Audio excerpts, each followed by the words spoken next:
the delay.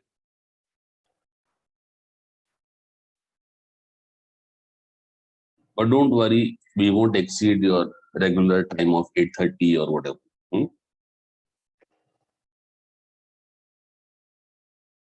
So I hope you utilize the extra time to try out the subqueries.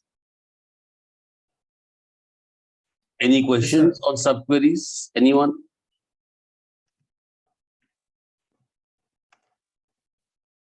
No questions.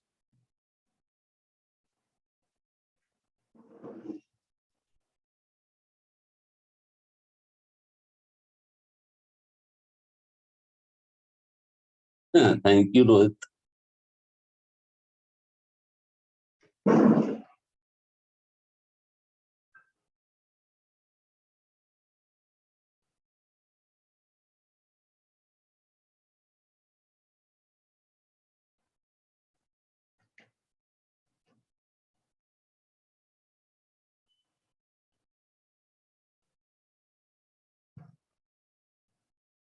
So I want to show you correlated subquery. Let's have a look at correlated subquery.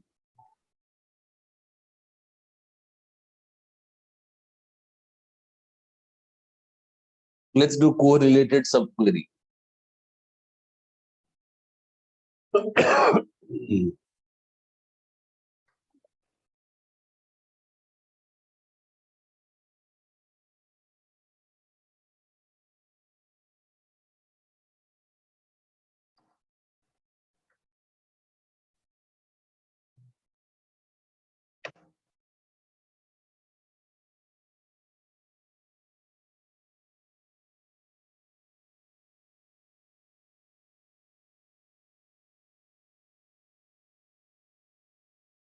Again, very important.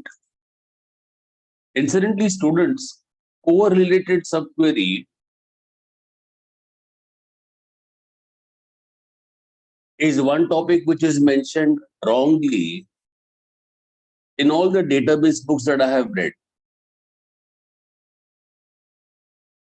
In fact, correlated subquery is explained wrongly in most of the websites also. So don't come to me afterwards कि sir ये book में ये लिखा है, वो book में वो लिखा है. What we are discussing is what is there in the MySQL documentation and the official Oracle document. That is my source of all information. So here we have something new. We have to use the exists operator. Here we have to use the exists operator. Exists is a special operator. I'll explain this in detail.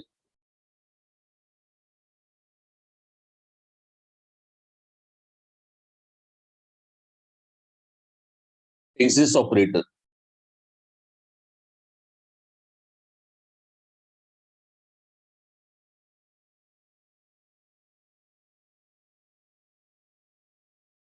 So far, we have seen like operator, in operator, any operator, between operator, is null operator.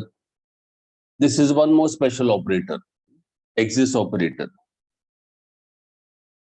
Now, speaking of correlated subquery,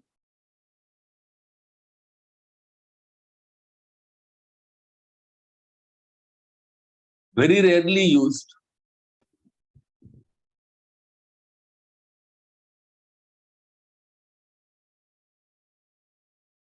Like self-join, very rarely used, but always asked in interviews. And because it is so rarely used, I have only one example. I have only one example to explain the correlated subquery. So it's important that you understand this example. Now listen.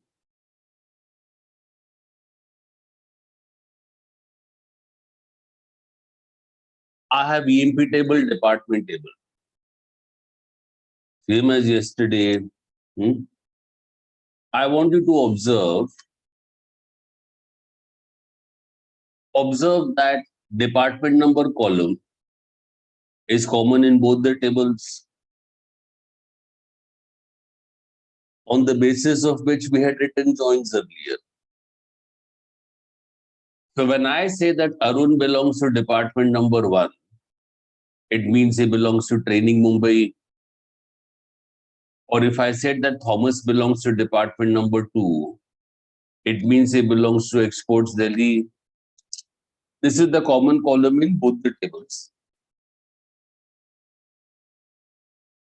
With the help of department number, I can find out which employee belongs to which department.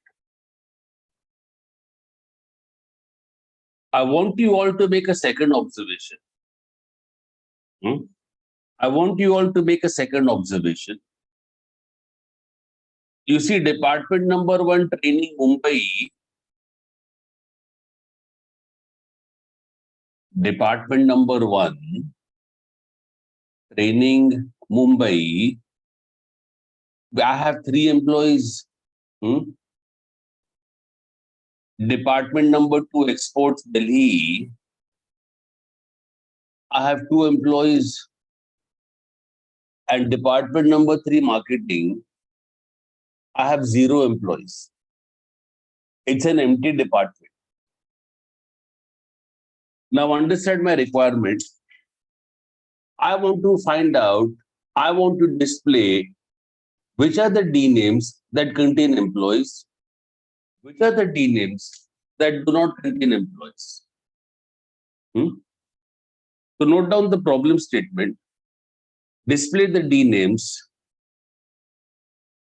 that contain employees,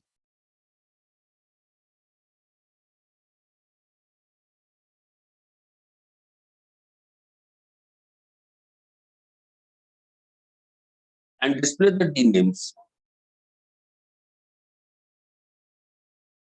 that do not contain employees.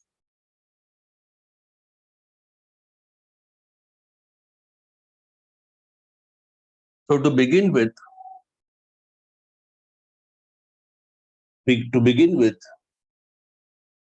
let us find out which are the D names that contain employees. See here.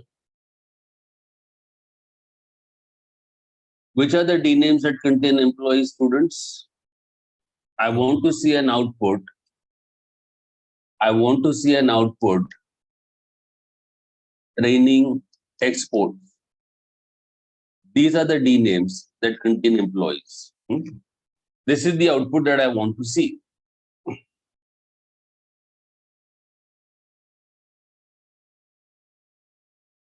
Now, I will show you 3 ways on how to solve this problem. Starting with the most obvious way, but also the least efficient way, to the more complex axis operator, correlated subquery, but also the most efficient. So I'll discuss 3 solutions with you.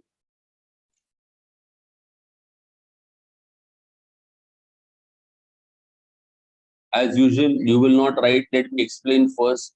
I'll give you 2 minutes later to write.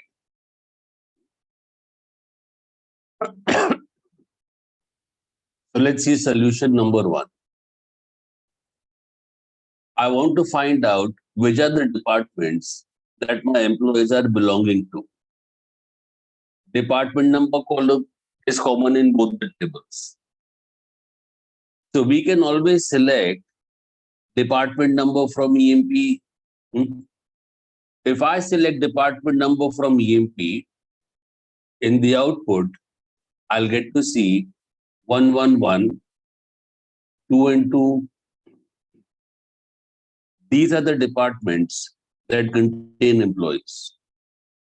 These are the departments that my employees are coming from, are belonging to. Over here, if I want to suppress the duplicates, how to suppress the duplicates? Yes. Using distinct. Exactly. If I want to suppress the duplicates, I'm going to use distinct. I will take distinct of department number from EMP. I'll get to C1, I'll get to C2. But hang on a sec. I don't want to see boring department number in the output. I want to see the D name in the output. I'd like to see training and export. Well, D name is present in department table. Department number column is common in both the tables. If you know the value of department number, then you can find out the value of D name, isn't it? For that, I can always write a subquery. I can always say select D name from department where department number equal to followed by distinct of department number. Distinct of department number is going to return two rows. It's going to return two values. It's going to return 1 and 2 respectively. I can always say department number equal to any one of them will give me D name, training, exports once only.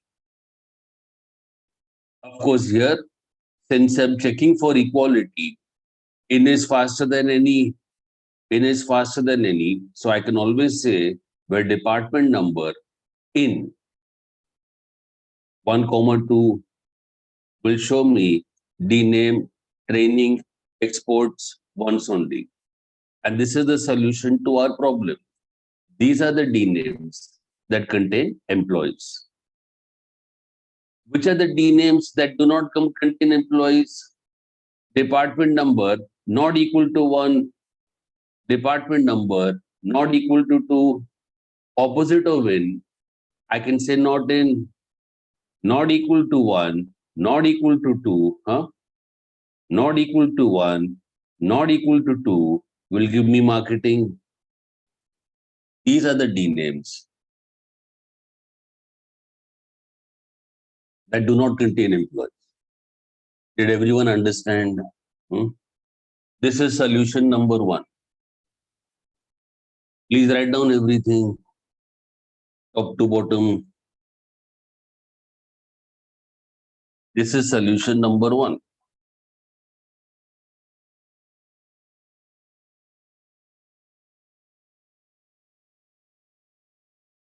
Let me know when you want me to scroll down.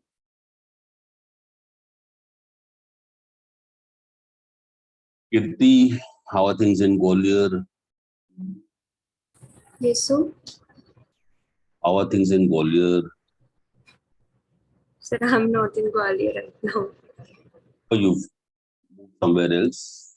Yes, sir.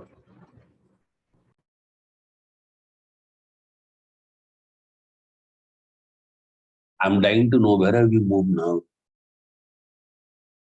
Now, right now, sir, I'm in Pune. Oh, your whole family or you individually? My cousin's there. Oh, okay, so you've come to visit. Yeah. But आपको आपके cousin के लिए time मिल रहा है क्या? No, दिन sir. भर तो सीडैक चलता होगा. Yes, sir. Scroll down. I'll scroll down. Yes. Hello. You know, Pune is very close to Mumbai.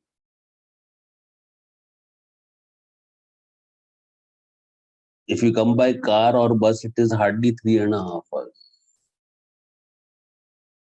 Dheeraj, where are you from? Sangli, sir. Maharashtra. Sangli. Okay. Dheeraj, you're a fantastic person. I wish I get to meet you personally sometime. Yes, sir. Thank you. Look forward to that. Yes, sir. आपकी sir party होगी ना? हाँ. तब मिलेंगे. CDAC का farewell है क्या इस साल? प्रीवियस बैच का ऑनलाइन. कोई आइडिया नहीं. हम ऑफलाइन लेंगे sir.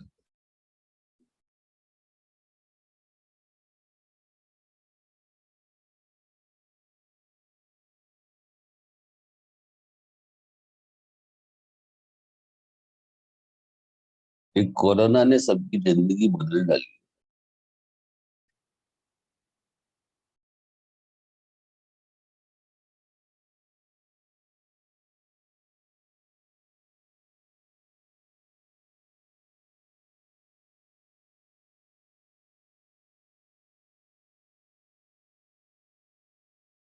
So current batch, do we have any students from Pune? Yes, sir. Yes, sir. All is there, I'm from Pune. and your name is? Rishikesh Jadhav. Okay. So Rishikesh, you must meet our friend Kirti, who is visiting Pune. Yes, sir. You must show her around all the good place. Yes, sir. Sure, sir. उसको जरा लेके जाओ लोनावाला वगैरह picnic के लिए. Yes, sir. और खड़गवास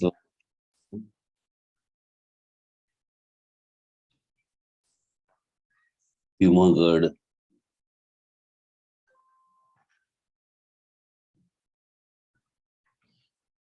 You must be the host. Yes, sir.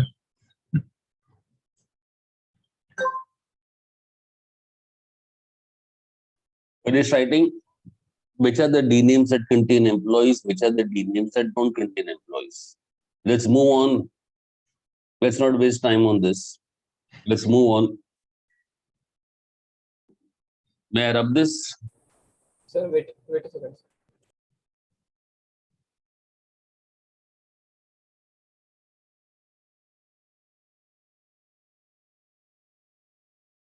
Dishi, you're still in Bhopal, na?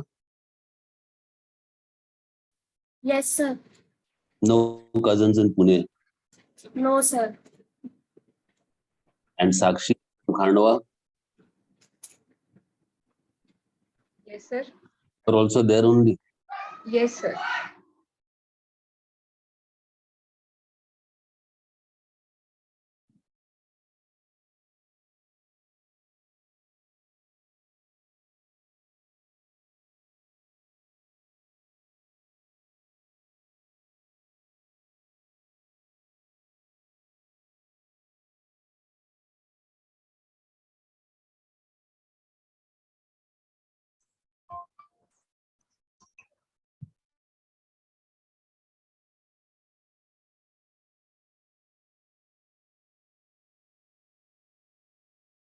So I'll rub this. So this is solution number 1. Display the D names that contain employees. Now, let's focus on this select. There are 2 things that I don't like about this select statement. What is it that slows it down? There are 2 things, Rishikesh, that I don't like about this select statement. Firstly, I'm using subquery. I have 2 select statements. Everyone is aware if you can solve a problem using one select, 2 select statements would be inefficient. Join is faster than subquery. Secondly, I'm using distinct here. Everyone knows how distinct works internally. Sorting will take place internally. And sorting is one operation which always slows down my select statement. Of course, it won't make a difference for 3 rows and 5 rows. But if I have 50 crore rows, it will be slow. It may take a couple of minutes before you can solve the output. So let us tackle these 2 problems one step at a time. Solution number 2. Don't write this, listen. Solution number 2. Join is faster than subquery. I want to see the D name that my employees are belonging to. D name is present in department. Department number is there in EMP, but department number is common in both the tables. So we can always have a join between department and EMP, isn't it? I can have a join between department and EMP. I can select DNAME from EMP comma department, where department number equal to department number. Select DNAME from EMP comma department, where department number equal to department number. Everyone knows how this works internally. Just give me a minute to touch upon a few things. First of all, department is my driving table. EMP is the driven table. Agreed? Department is driving table. EMP is driven table. Now understand how it works. MySQL will fetch the first row of department. Department number 1 is there.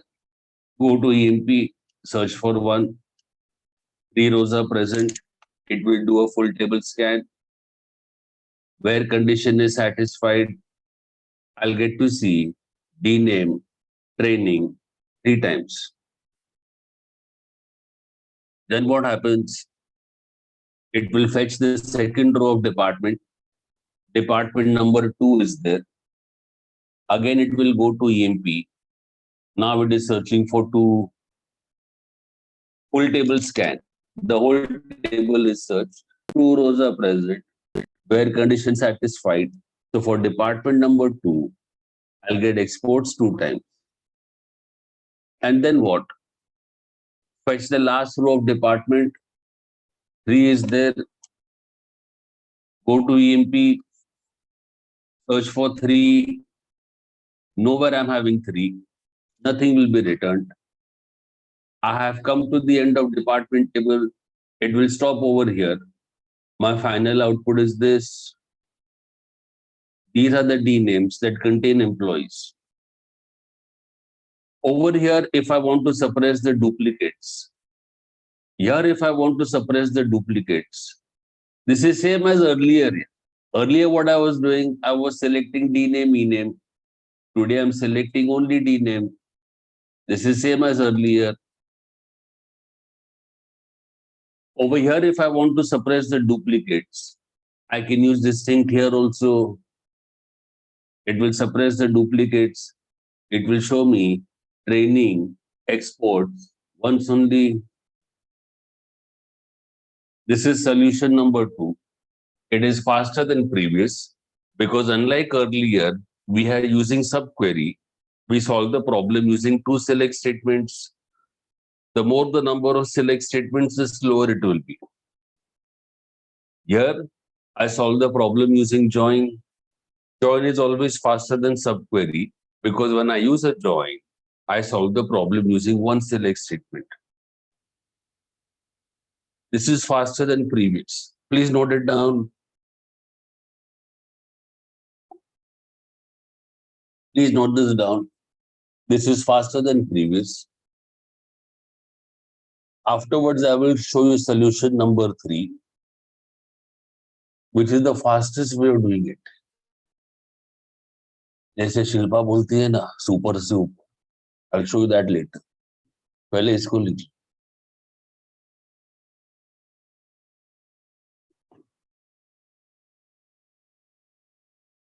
बहुत पकाऊ है यार. शिल्पा उसकी sister Shamita भी बहुत पकाऊ. Continuously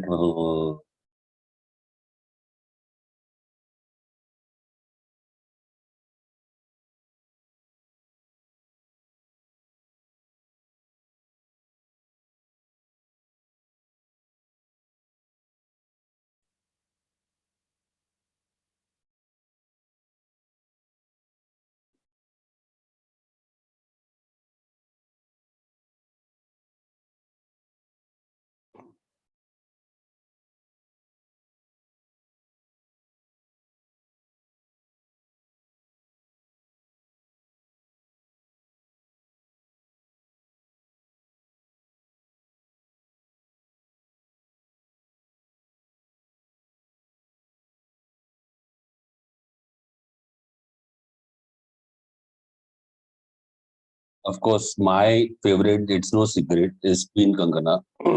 I'd love to meet her sometime. पता नहीं मेरे गरीब के नसीब में है क्या उसको मिले.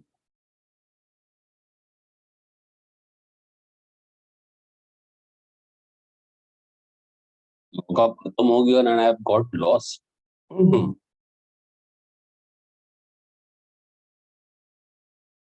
Done?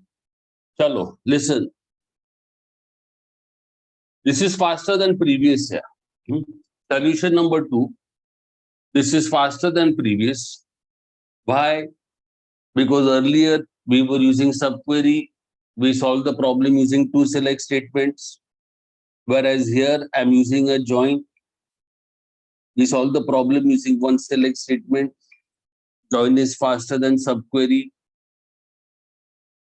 But there are 2 things which is still bothering me about this select statement. I know everyone is comfortable with joins, but let me point out something here. Listen to me, students. We know how this works internally. Department is driving table. Actually, pay attention. Department is driving table. What will the system do? The system will fetch first row of department. Department number 1 is there. Go to EMP, search for 1.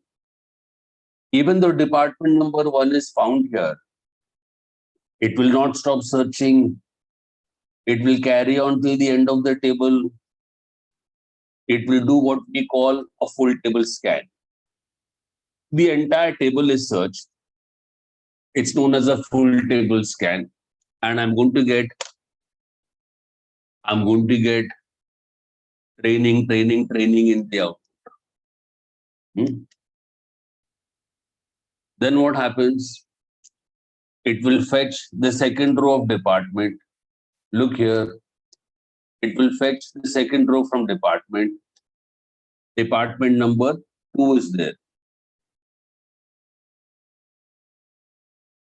Again, it will go to EMP. Now it is searching for 2.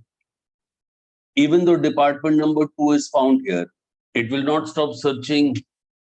It will carry on till the end of the table. It will do a full table scan.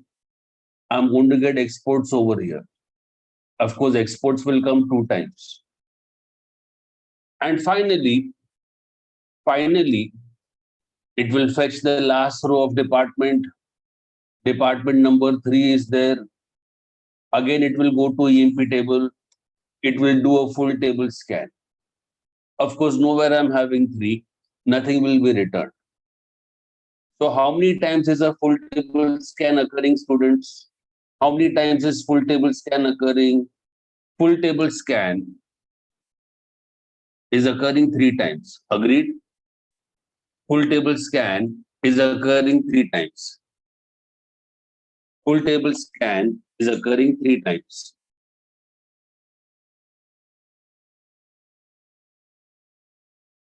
Multiplied by 3. That will be slow. And then what are we doing? To suppress the duplicates, I'm using distinct here. Distinct is the silent killer, students. Distinct is the silent killer because whenever I use distinct, sorting will take place in server RAM. And sorting is one operation which always slows down my select statement. So here is what Oracle has told us. Here is what MySQL has told us. What have they told us? That if you have a join,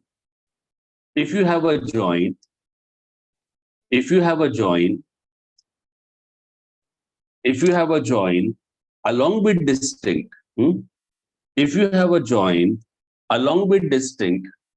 if you want to make it work faster, you should use correlated subquery. You should use exists operator.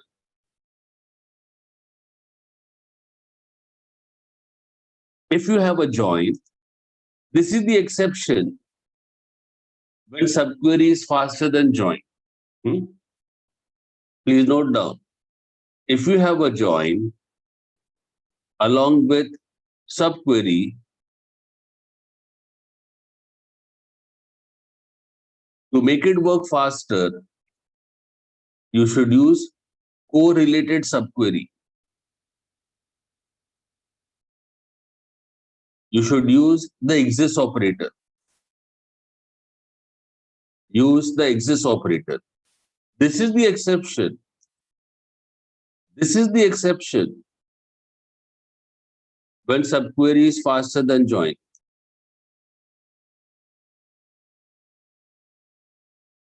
When it is correlated.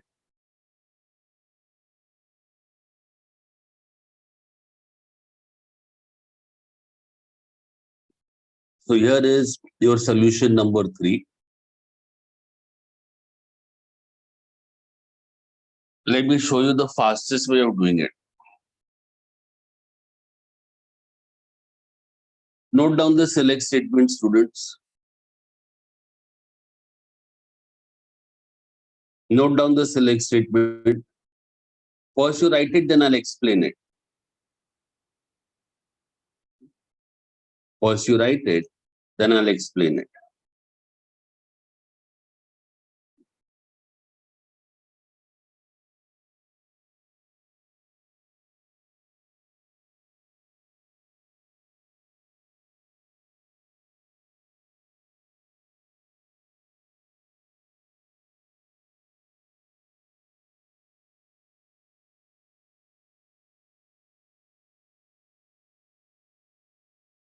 First you write it, then I'll explain it.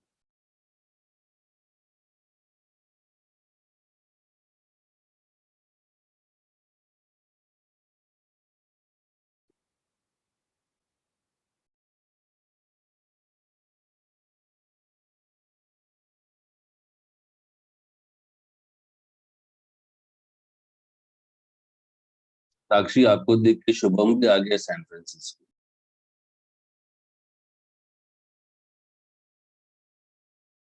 सात समुंदर पार आ गया वो.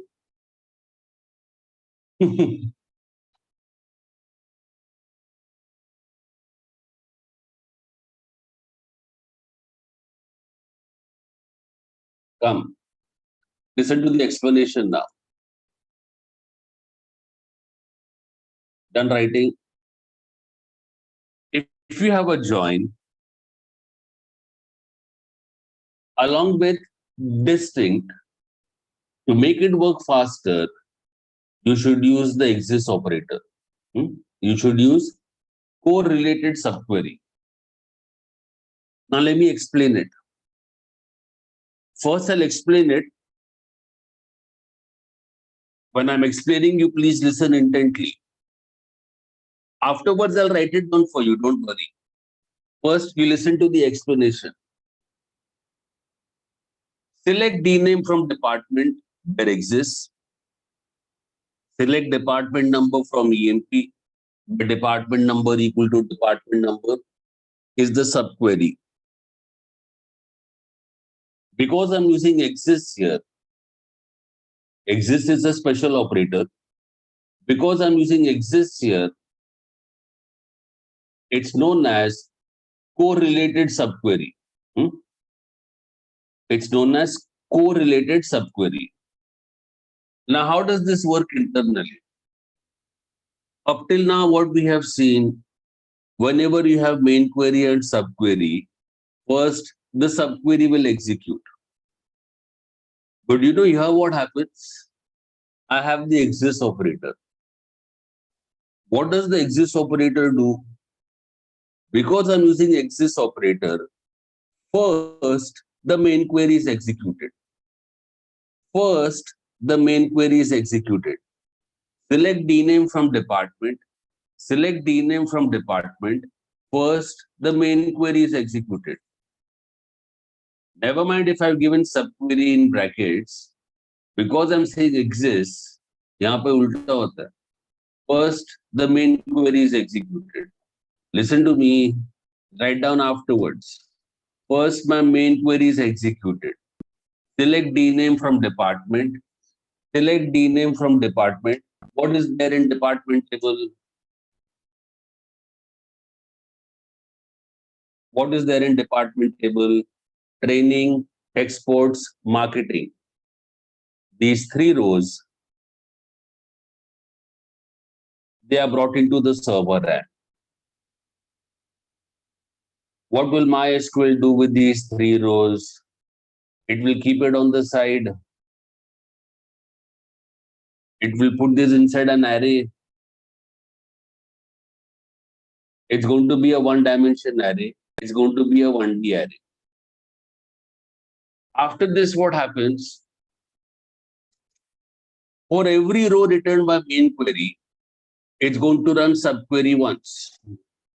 So initially for DNAME, initially for training, look here, initially for training, it will run the subquery once. Select department number from EMP. It is searching for department number 1 here. Department number 1 is found. It exists. Unlike earlier, a full table scan is not going to occur. Department number 1 is found. It exists. The first occurrence of when it comes across, it's going to break the loop. Break command. It's going to break the loop. And what my subquery does is, it returns a logical true value back to main query. It returns a Boolean true value back to main query. Department number 1 exists, na? Department number 1 is found, na? It exists, na? So my subquery returns a logical true value back to main query. And because my subquery has returned a true value back to main query is eventually executed for that row. I'll get to see DNAME training once only. After this, what happens? For second row returned by main query, that is exports, it's going to run the subquery again. So for DNAME equal to exports, for department number equal to 2, it will run subquery again. Select department number from EMP.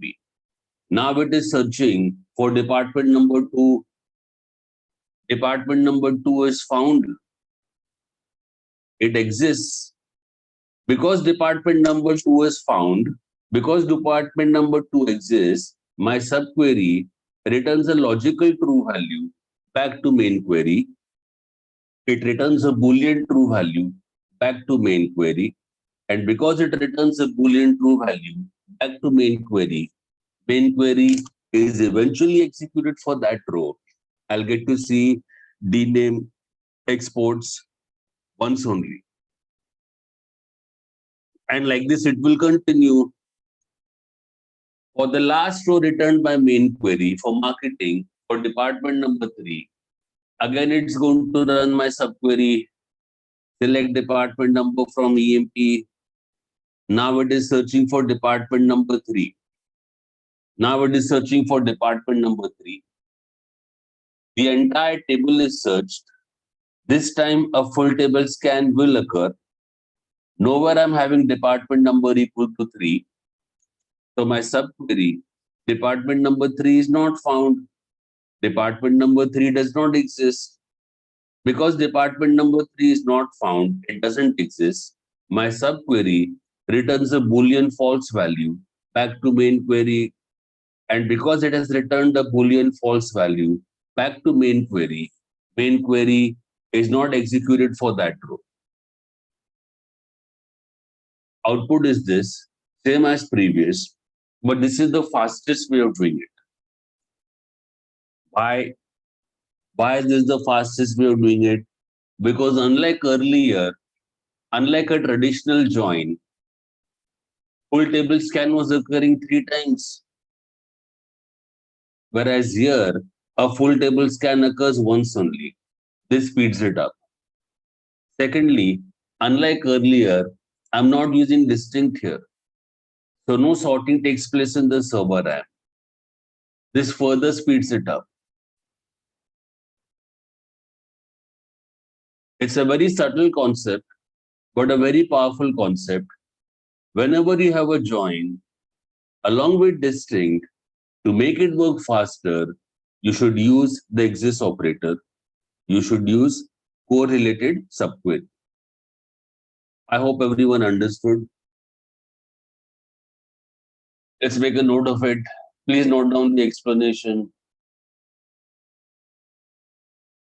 First, the main query is executed. Never mind if I have put the subquery in brackets.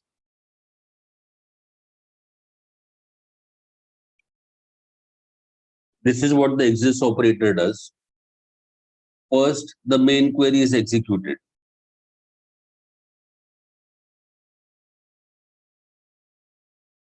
For every row returned by main query, it will run the subquery once. The subquery, in turn, returns a Boolean true or false value. You know Boolean, na? Boolean is logical.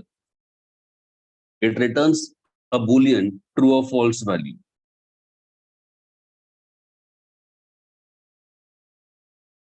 If subquery returns true value,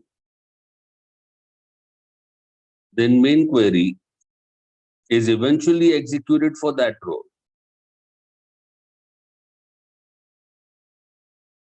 And if subquery returns false value, then main query is not executed for that row. Why is this faster than previous? Because unlike earlier,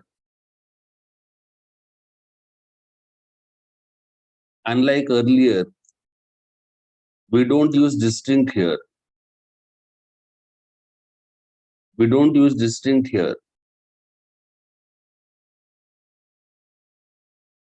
Hence, no sorting takes place in server RAM.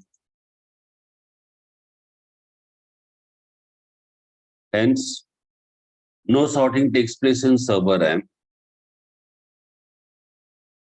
This speeds it up.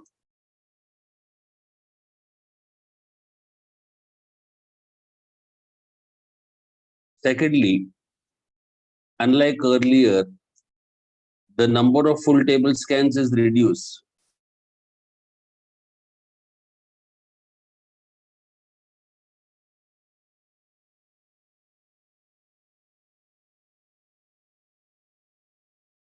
This further speeds it up.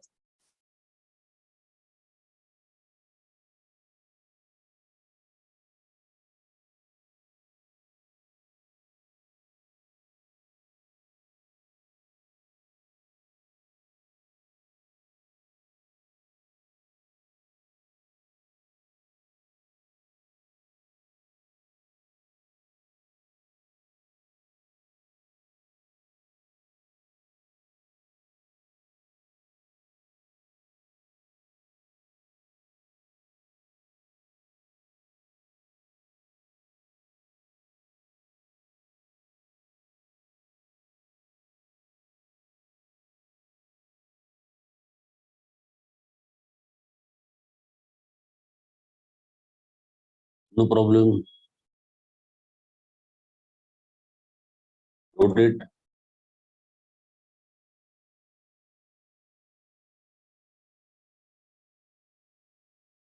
Naneshwar, you have something interesting to tell us. थोड़ा interact करो यार, session lively करो.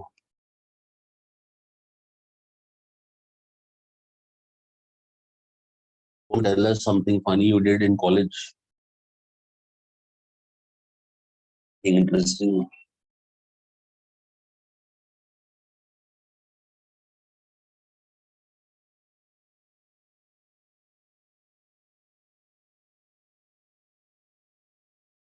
Gopal looks like he has a story to tell.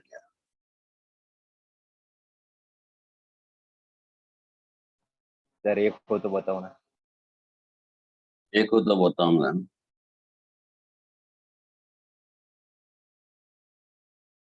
तो एक तो करो, एक तो बताओ.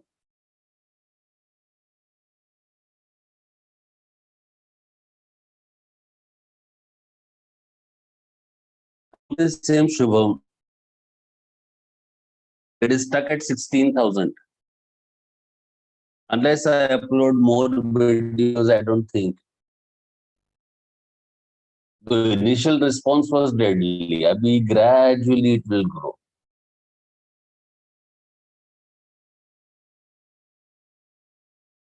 एक तो बता दे शुभम बोल रहे हैं.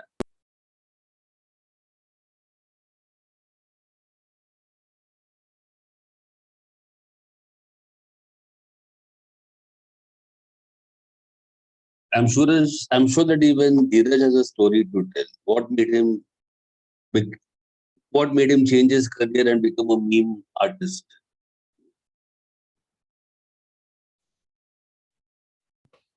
So there are many stories about Ah. them and all. एक तो बताओ यार. कभी खारघर गए हो क्या? जूहू गए हो? आपका ऑनलाइन नहीं हुआ था एडमिशन वगैरह? फॉर्म भरने नहीं जाना पड़ा? नहीं sir, online All online.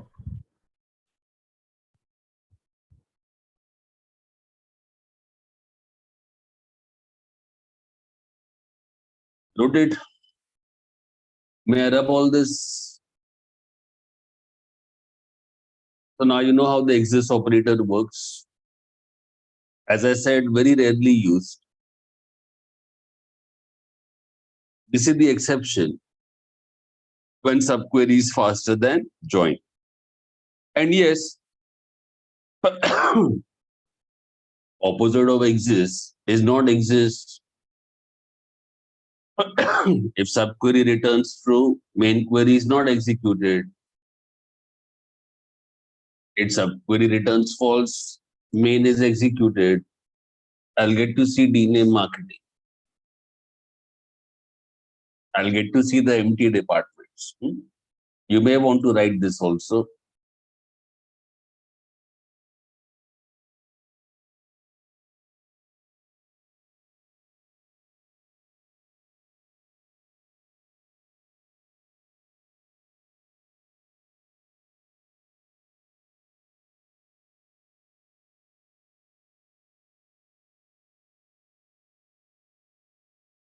Rohit वायु सिंह गोपाल के मन में लड्डू फूट रहे.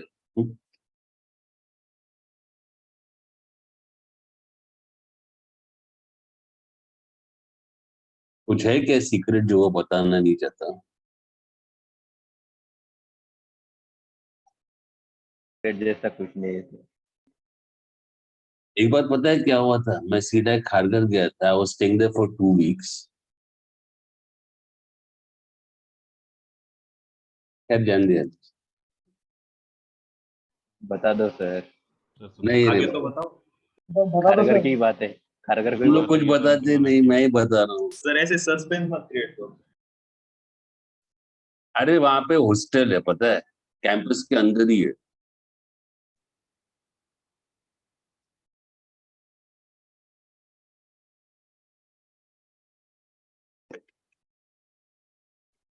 But the boys are not allowed to leave the campus after 10 p.m. And the girls are not allowed to leave the campus after 9 p.m. Those who are staying in the hostel. छोड़ नया जान. अभी main बाकी आ गए सब sir. अरे यार, we'll have to pause the recording for a minute. है ना, सबको बताने लायक स्टोरी. चल, let's start with the new topic. Now even she is working in Singapore. She is in Cebu also. She is in Singapore. Her husband is in Sri Lanka. She is in Singapore. तो 2 साल पहले उसने जब मेरे को बात बताई, ये श्रीलंका में हम लोग बैठे थे दारू पीते थे, तो मेरे को बताया. मैं कह रहे यार, wife is in Singapore. Do you want me to transfer her here?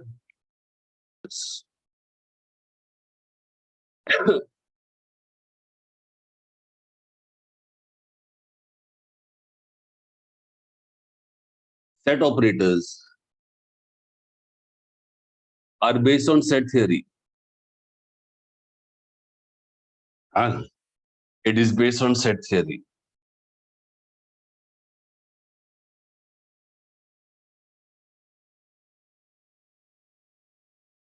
Let's go through set operators.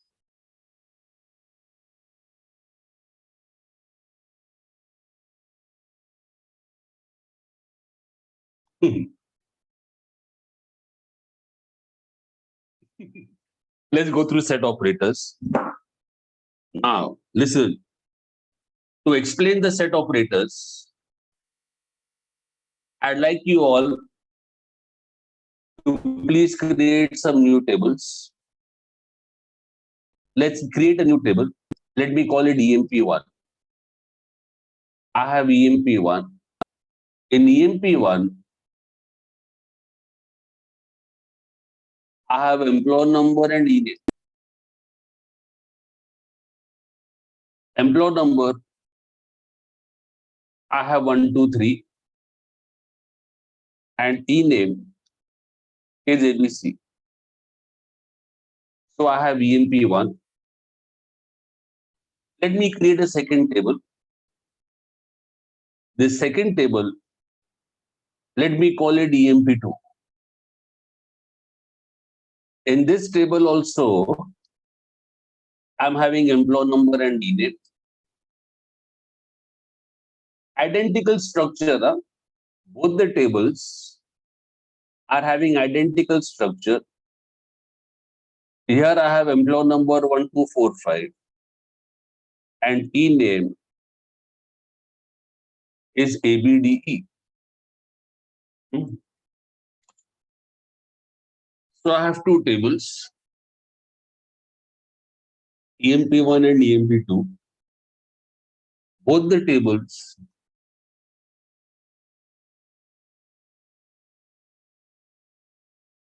are having identical structure. For example, in EMP1, we have all the Kharghar employees. EMP2, we have all the Juhu employees. Fair enough. In EMP1, I have Kharghar employees. EMP2, I have Juhu employees. Now, see what I'm doing. I can select employee number rename from EMP1. I can select employee number rename from EMP2. I have two select statements here. Now, don't mix it up with subqueries. Don't mix it up with subqueries. These are two independent select statements. These are two independent select statements. I'm running two select statements, one after the other. Don't mix it up with subqueries. I have two independent select statements. I'm running two select statements, one after the other. In the middle of these two select statements, I will say union. I will say union.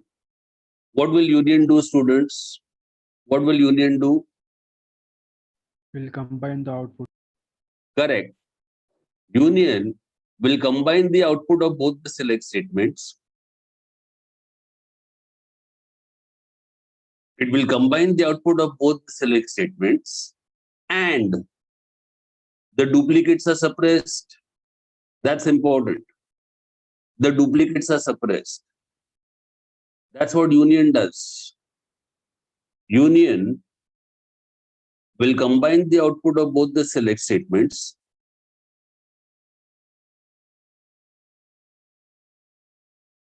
It will combine the output of both the select statements and it will suppress the duplicates. It will suppress the duplicates.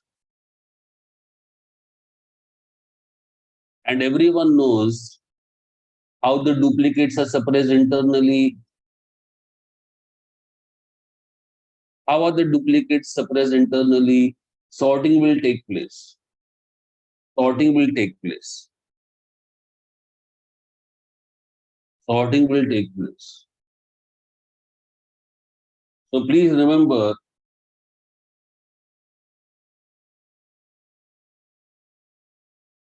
sorting will take place.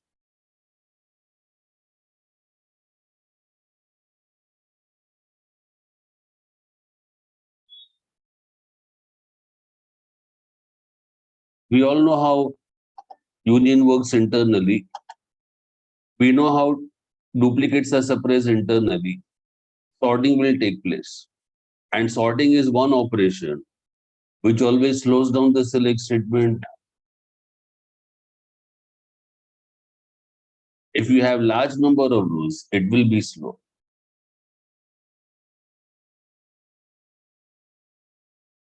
Finish writing. Now listen. The whole foundation of RDBMS is based on set theory. In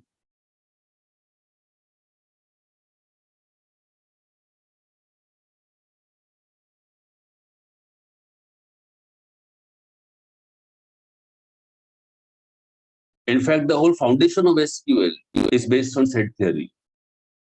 And because it is based on set theory, I can take union of two select statements. I can take intersection of two select statements, and so on and so forth. Do you know who's the founder of RDBMS? Anyone? Founder of SQL is IBM. But who's the founder of RDBMS? ये table idea किसका है? Sir, someone named Cord. That's correct. You may have heard about Dr. Cord. Maybe you might have studied the Cord's rules earlier. Well, he is the founder of RDBMS. 1968. Concept of table was his idea. This guy was a genius here. Concept of table was his idea.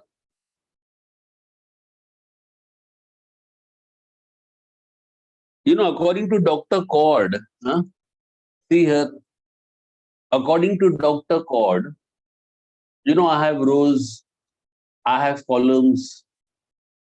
If I take intersection of row and column, that is data. So data can be defined as intersection of row and column. Data is intersection of row and column.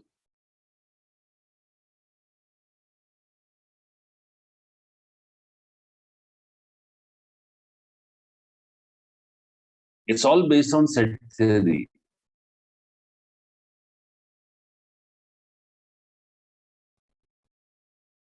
Dr. Cord was a mathematician.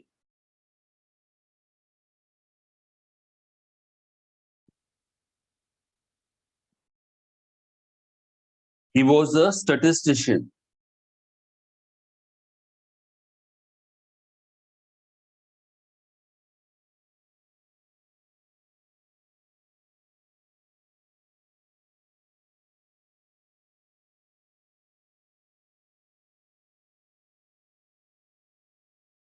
He was a mathematician, he was a statistician. So let not that be an excuse for saying, sir, I don't have a computer background. I have not done computer science. A founder of RDBMS was a mathematician. You don't need to do computer science to be in IT industry.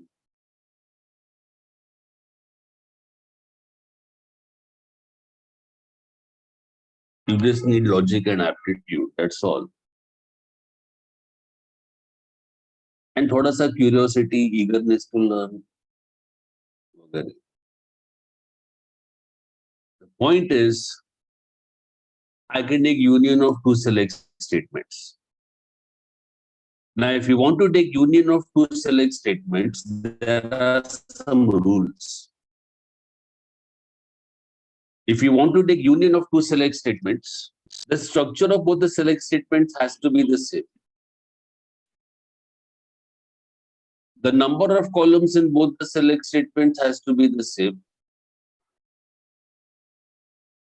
And the corresponding data types has to be the same. Hear me out clearly. The structure of the two tables can be different. Maybe inside this first table, You have a sal column, you have a city column, and maybe inside the second table, maybe you have a date of birth column. That's perfectly acceptable. The structure of the two tables can be different. What am I saying? The structure of the two select statements, that has to be the same. The number of columns in both the select statements, that has to be the same. And the corresponding data types has to match. You know, inside the table, even the column names can be different. Maybe in this table, in EMP1, I have employee number 1, comma ename. And in second table, in EMP2, I have employee number 2 and ename. That is acceptable. Even the column name can be different, as long as the structure is matching. And in this situation, what will be my select statement? I will select employee number 1, comma ename from EMP1. Select employee number 2, comma ename from EMP2. It will work. Output will be this. And yes, if the column name is different in both the select statements, what will be the column heading in the output, students?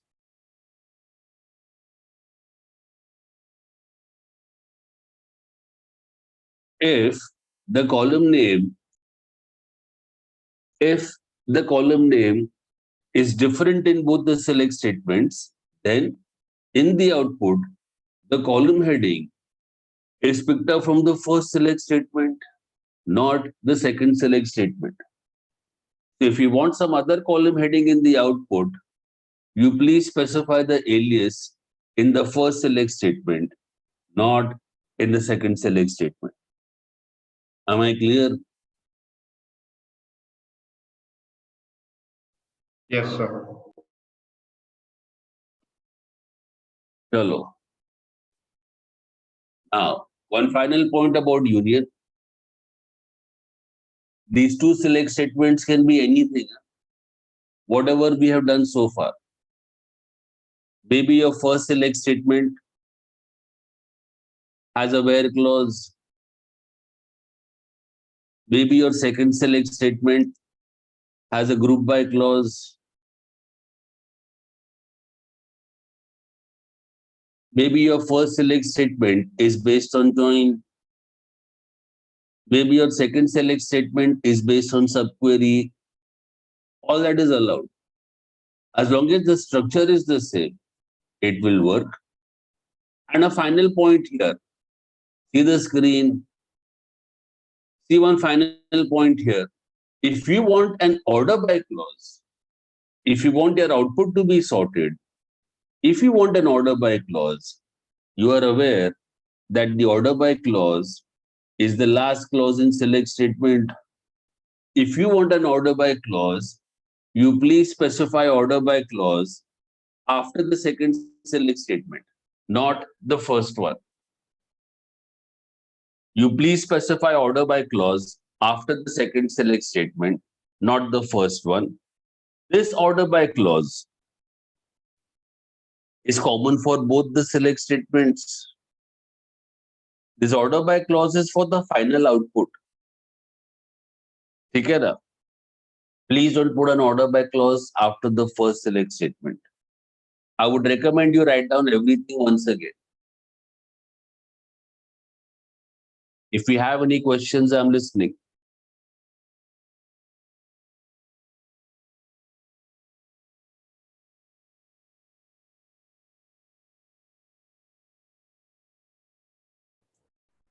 So ये order by clause का नहीं समझे. I was saying that these two select statements that we have written, if we want to take union of both the select statements, then these two select statements could be independent. Maybe first select statement has a where clause, second select statement has a group by clause. Maybe first select statement is based on join, second select statement is based on subquery. Everything is allowed here. The only thing I said is, if you want an order by clause, you please specify order by clause after the second select statement, not the first select statement, after the second select statement. And this order by clause will be applied to the final output. This order by clause is not for the second select statement. It is for the final output. Here I'm saying order by one.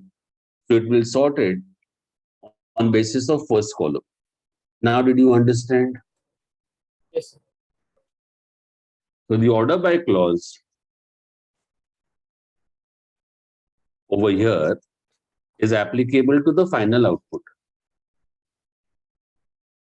It is applicable to the final output, whatever it may be.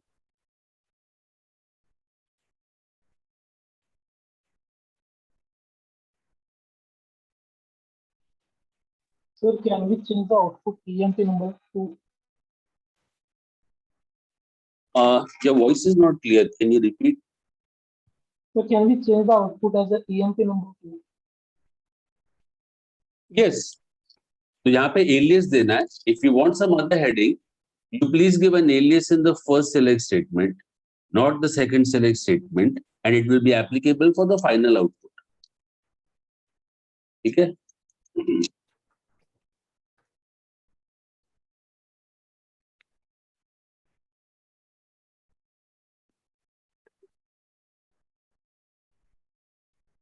Now comes the practical use. Sir अगर अपने को duplicate को suppress नहीं करना होगा तो? I'm coming to that. Okay. First, let us talk about the practical use. There are three uses for set operators. The first practical use,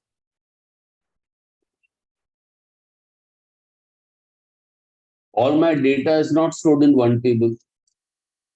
My data is stored in two tables. My data is stored in three tables. I want to combine the columns. I want to combine the rows of two tables. I want to combine the rows of three tables. I'm going to use union in this manner. For example, I have orders table in Mumbai. I have orders table in Delhi.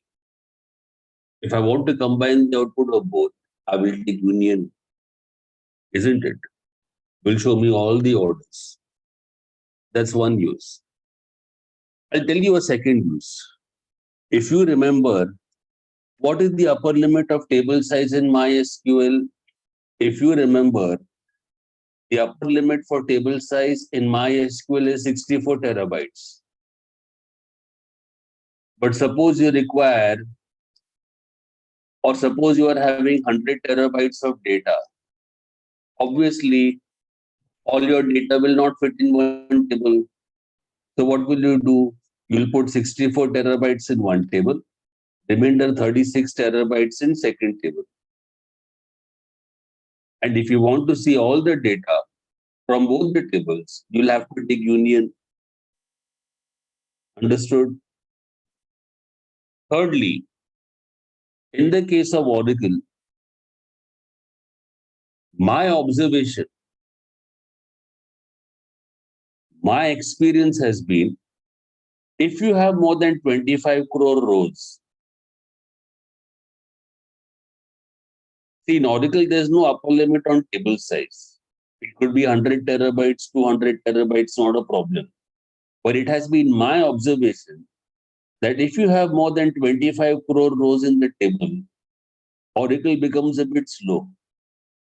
The performance begins to degrade. It is not Oracle's fault. It is due to operating system restrictions and hardware restrictions. If you have more than 25 crore rows, the performance will be affected. So my suggestion, if you have more than 25 crore rows, I suggest you put it in two tables. So if you have 130 crore rows, for example, population of India, I would recommend you create 6 or 7 tables and split up the data. And then if you want to combine the output of all the tables, You will take union. It will combine the output of both. It will suppress the duplicate. It's not possible, Himanshu. Then you'll have to do it programmatically. Then you'll have to write your own program. I'll start with the programming after 3-4 days. You'll have to write your own program. Okay, sir. We'll come to that. So that's union. Next one, someone was asking, union will combine the output of both. It will suppress the duplicates. If you don't want the duplicates to be suppressed, if you don't want the duplicates to be suppressed,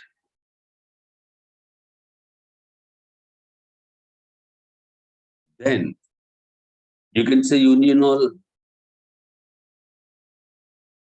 Please write this. Union all will combine the output of both the select statements and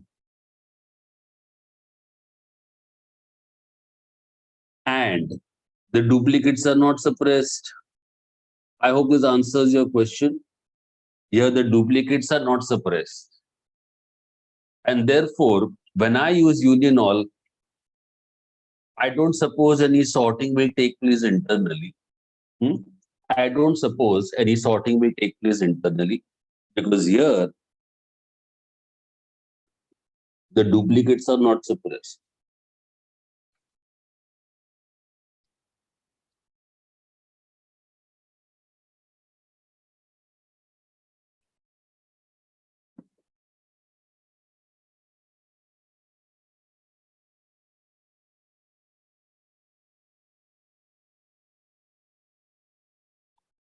Union we had used earlier. Remember when we saw the full outer join? We had used union then. It was union of right outer join and left outer join to create a full outer join. So that's one more use of union and set operators. So can we have more select statements joined by union? Upper limit is 255. Okay.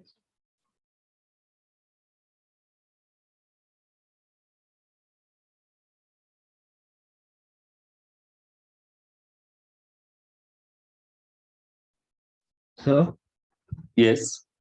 so when you mentioned that the structure of select statement should be same, it means the order of in which we are writing that should be same too, right? So Yes. if EMP number EMPNO1, so we have to write first EMPNO2 in the second segment statement. Correct. And so in when we are writing union all, then does this order by one will come because it won't know exactly in which order, like how the sorting will take place. When I use union all, it will combine the output of both the select statements. Over here, the duplicates are not suppressed. So I will get 1A twice. I will get 2B twice, 3C, 4D, and 5E. And because I'm saying order by, it will come in ascending order of first column. Uh, so, but D and E are not there in first table. Then how they will be ordered? It is combining the output of both. What is output of first 1, 2, 3 ABC? What is output of second 1, 2, 4, 5 ABDE? It will combine the output of both. Duplicates are not suppressed. Okay. I hope that answers you. Actually, sir, I am still confused between because D and E are if you are writing order by one, so it will just sort one as in EMPNO1, right? Achha, okay, okay, got it, got it, got it. The Yes. first column, Yes, sir. also the first column. Yes, sir, got it.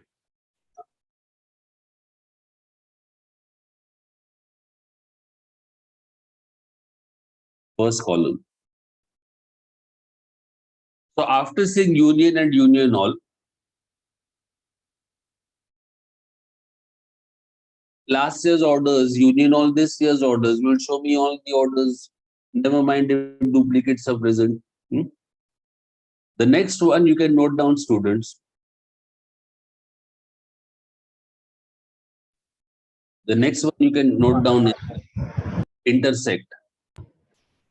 इसका practical use कहाँ पे होगा union all वाले का I want to see all the orders, last year's orders, this year's orders. Never mind if duplicates exist. I will use union all. I hope that answers you. Yes, sir.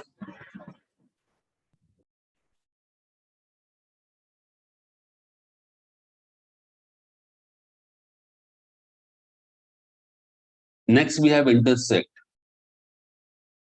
What will intersect return, students? Common part in both. What is common in the two? What is common? 1A and 2B. Output is 1A and 2B. That's what intersect does. Even here, the duplicates are suppressed. Huh? This will return what is common. This will return what is common in both the select statements, and the duplicates are suppressed. So sorting must be happening here also, no? That's how the duplicates are suppressed internally. Sorting must be happening here also.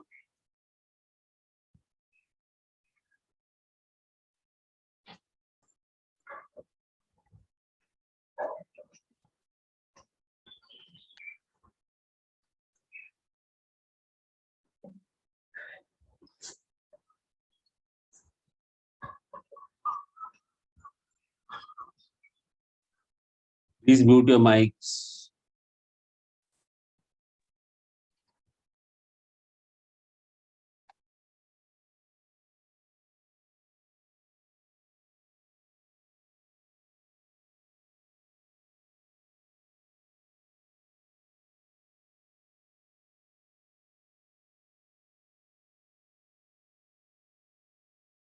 So I hope you learned something new today. Intersect.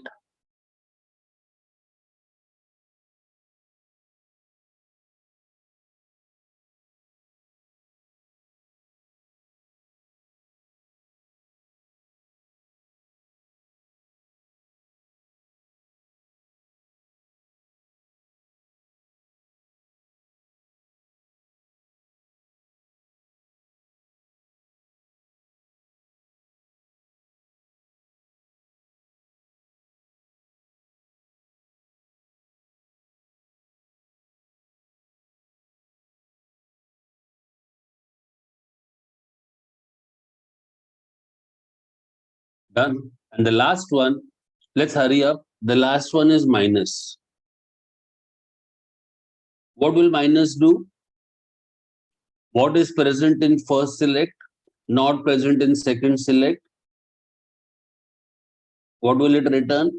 I will get 3C. That's what minus does. Will return what is present in the first select, what is present in the first select statement,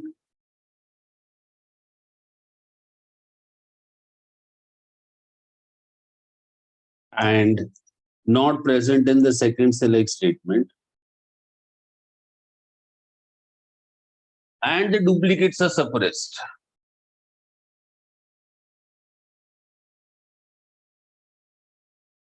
So I'm sure sorting will take place here also. That's how it suppresses the duplicates internally. In all the set operators, your duplicates are suppressed. Huh? In all the set operators, duplicates are suppressed, with the exception of union all. In the case of union all, the duplicates are not suppressed.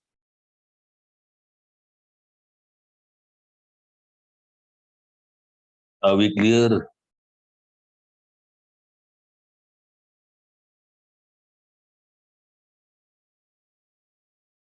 What if first select statement has less values than second, Dheeraj? Output will be nothing. 0 rows in the output.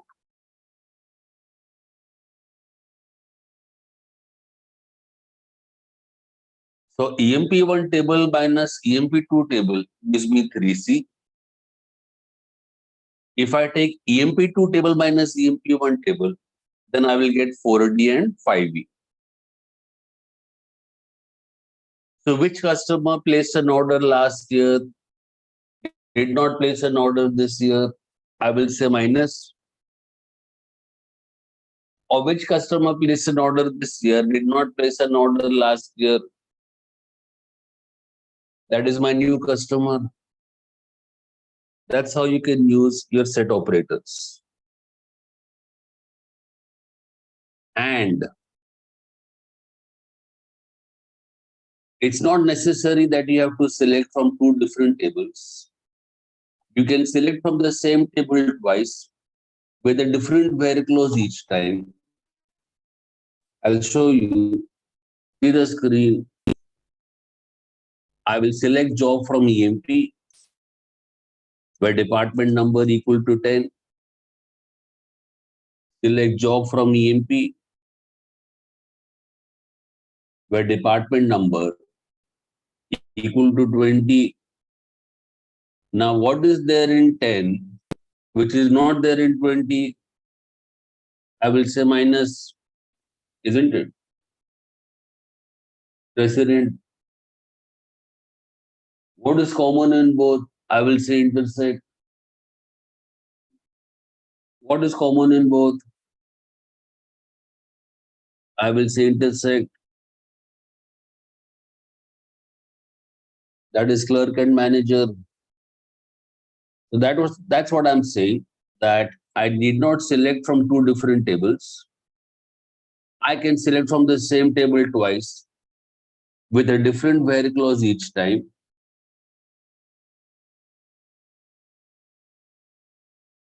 If I select from the same table twice, if I select from the same table recursively, this is recursion. And the practical use of recursion is to make comparisons. What is there in 10, not there in 20? What is common in both? This is recursion. Write it. Write everything.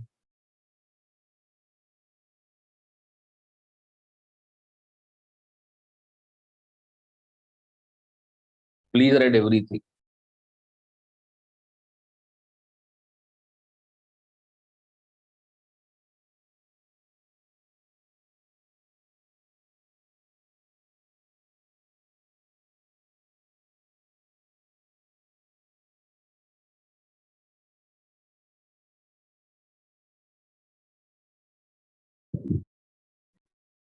Any question, Akshay?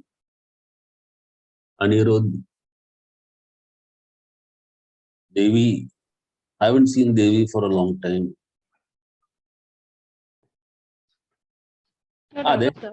there she is. Hi. Hi.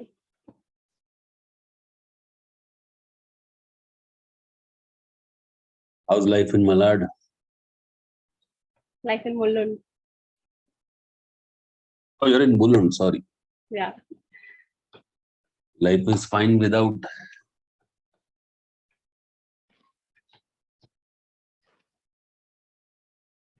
You should do what I said, no? Every weekend, go to Goregaon. Neither he comes nor do I go. It's been 3 weeks now. Are baap re.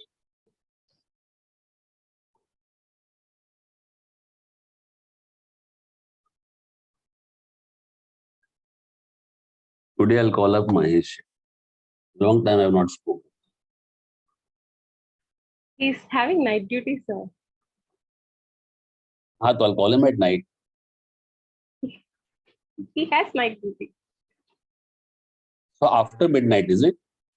It's from 8:30 in the night till 4:30 something in the morning. I'll WhatsApp him. He can call me whenever he's free.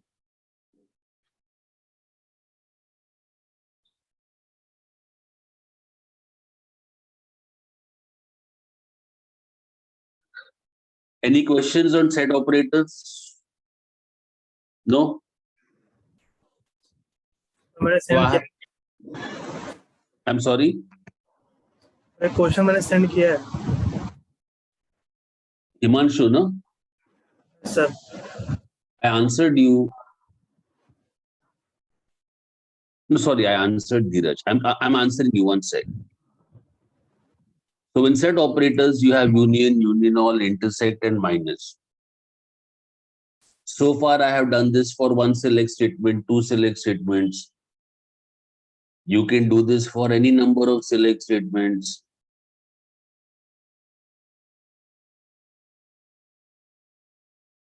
Himanshu, you can combine all of them. Okay sir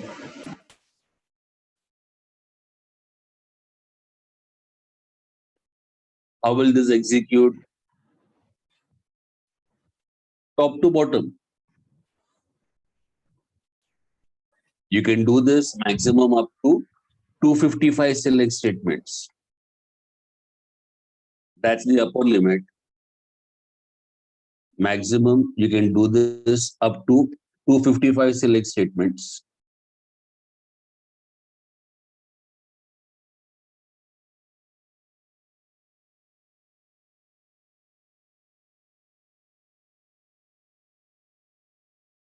You might think it's a lot, but it's not. If you want to exceed this limit of SQL can be exceeded with the help of views.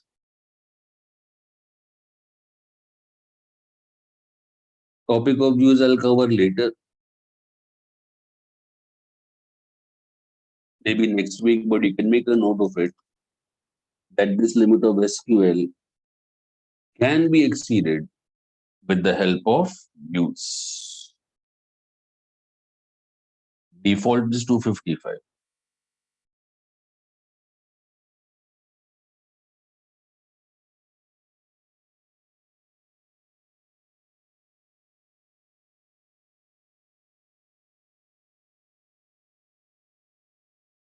Any questions? Anyone?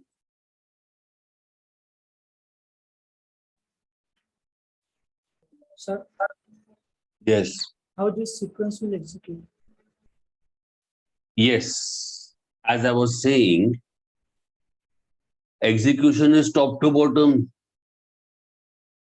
Execution is left to right. So first select statement union second select statement. Result of this, it will union all the third select statement. Result of this, it will intersect the fourth select statement. Execution is top to bottom. If you want to change the precedence, you can use brackets. Anything that you specify in brackets, that will have a higher priority. And afterwards, your top to bottom takes over. Am I clear? Execution is top to bottom.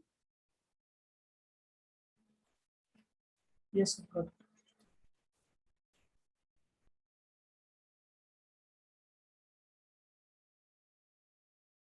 That's right.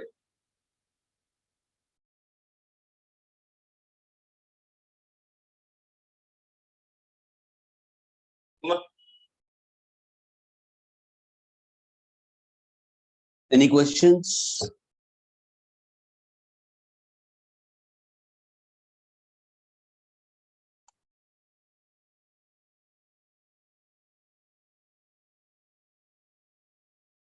So practical use, I told you. One practical use is full outer join, which we had seen earlier. Second practical use, all my data is not stored in one table. Data is stored in two tables. I want to combine the data of two tables. Third practical use, I can select from the same table twice with a different where clause each time. I can compare department number 10 with department number 20. I can make comparisons. Now, after telling you all this, let me break your heart now. Union and Union All are available in all RDBMSs. Intersect and minus, they are available in Oracle, not available in MySQL. If you want to try this out, you'll have to try it out in Oracle. Sir, union and union all is available on MySQL or not? When I say all RDBMSs, that includes MySQL. Okay. I thought not included in MySQL. लिख लो.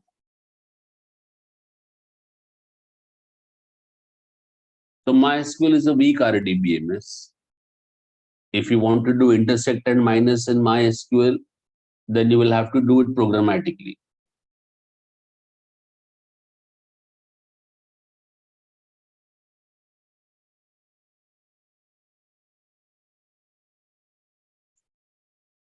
Now you know why I'm doing a bit of Oracle also, because in syllabus, it says union, union all, intersect and minus. So that's why I'm showing you a bit of Oracle also. Only a bit, not in detail. If you want to learn in detail, you will have to pay 11 rupees extra.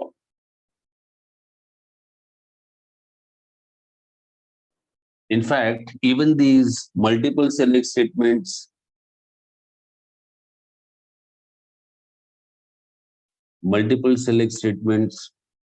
brackets for nesting,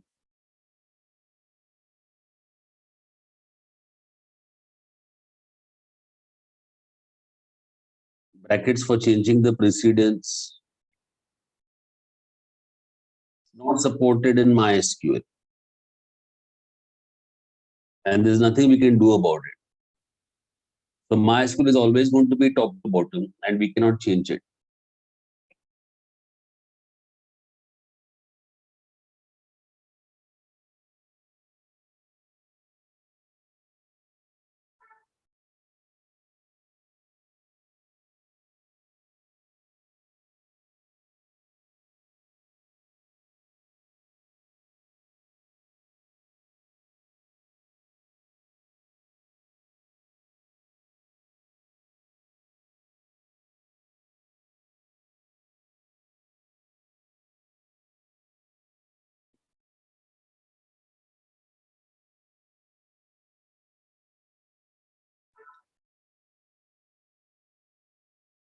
Let's do one more topic.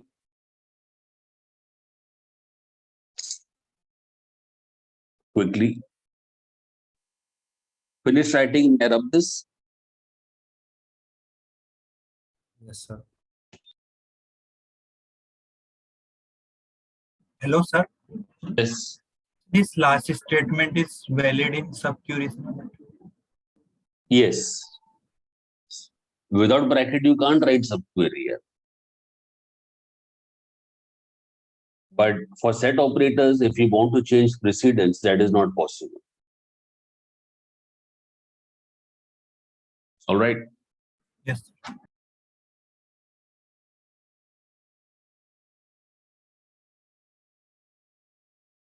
Let's do one more topic quickly before we take a break.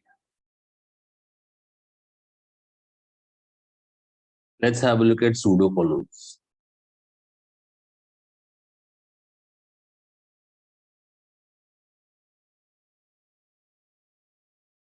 Pseudo columns are fake columns.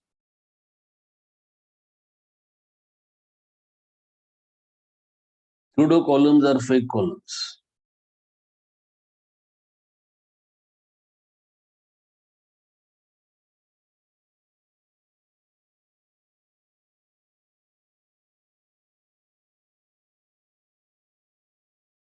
Also known as virtual columns.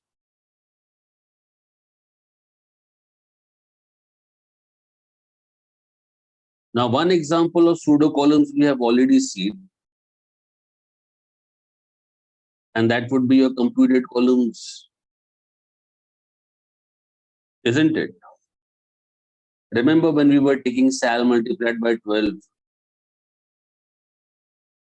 assuming that sal is monthly sal multiplied by 12 will show me the yearly sal. It will show me the annual sal. Now, something like annual sal, we are not going to save in the table. Something like annual sal, we will not save in the table. It's a wastage of hard disk space. It's a wastage of hard disk space. As and when required, I can always select sal multiplied by 12 and give it an alias of annual. Now, annual is not a column of EMP table. If I describe EMP, I will not see it. Just because I'm using it in select statement doesn't mean that it's a column of EMP. It's known as a virtual column, fake column. It's known as pseudo column. This is one example of pseudo column. A second example of this would be all your expressions. You see, when you take sal plus commission, maybe you want to calculate the net earnings for all the employees. You will select sal plus commission. Now, net earnings is not a column of EMP, no? As and when required, I will select sal plus commission and I will see the net earnings. I can give an alias of net earnings. This is also a computed column. Expression concept is same as computed columns. It's just that if two or more columns are involved, it's known as expression. You will agree with me that there's no point storing net earnings in the table. It's a wastage of hard disk space. As and when required, I can select sal plus commission and I can view the net earnings. A third example of this would be all your function-based columns. All your function-based columns.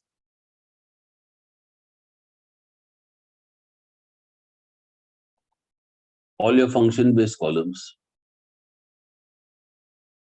For example, when I take sum of sal, I'll get to see that company total. Now, sum of sal is something that I'm not going to save in the table. It's a wastage of hard disk space. As and when required, I can select sum of sal. So these are some of the pseudo columns that we have already seen.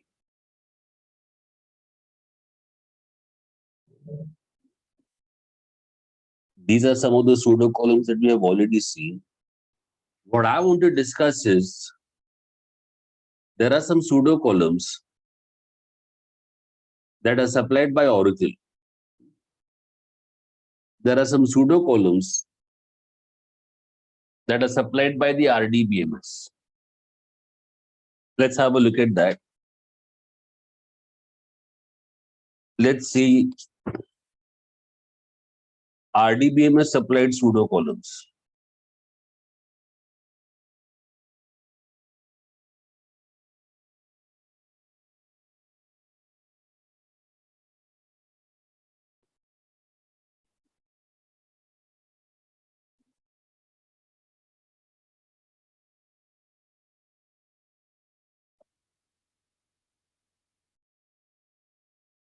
Ready?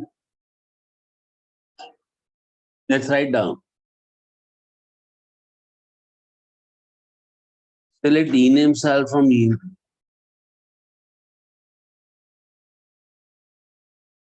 Don't think too much, just keep writing. Think afterward. When I type it, they're staring, then they're thinking.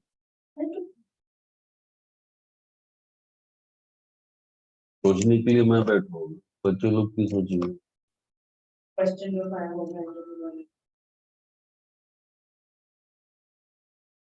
एक काम करना, तू ही आके बैठ यहाँ, तू ही दे इनको ज्ञान.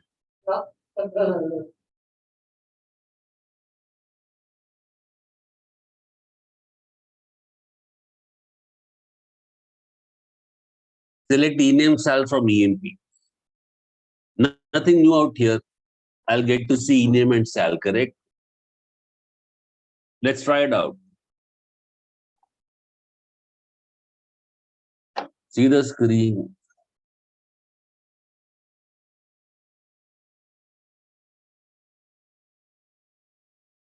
I'm selecting ename cell from EMP.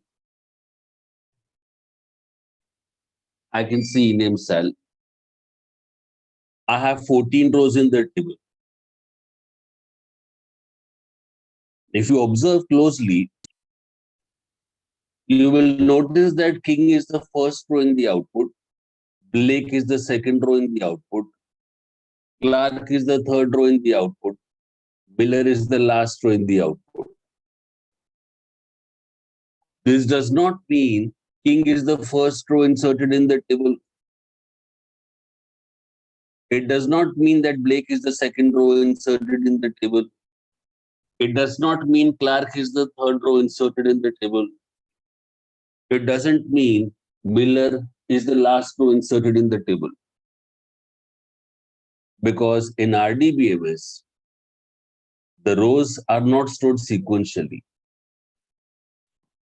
How is the data stored in RDBMS? In scattered manner. That's correct. The rows are scattered. The correct term would be fragmented.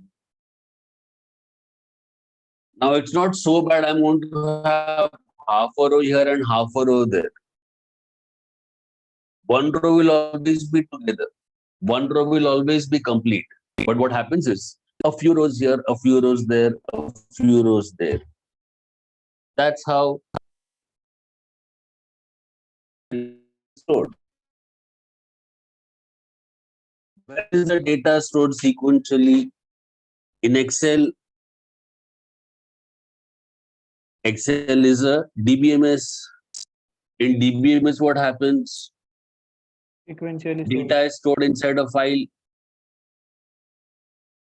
And inside a file, the data is stored sequentially.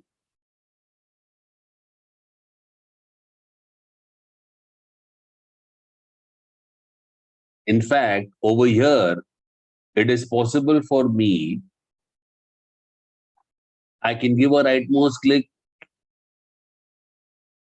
and I can insert a row in the middle.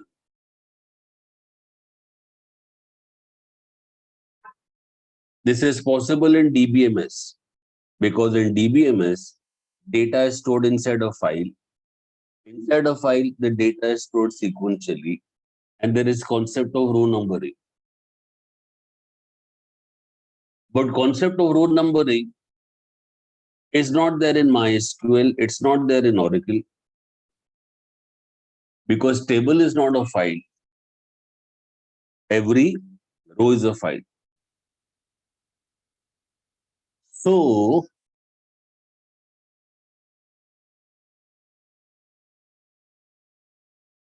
assuming that this is your database,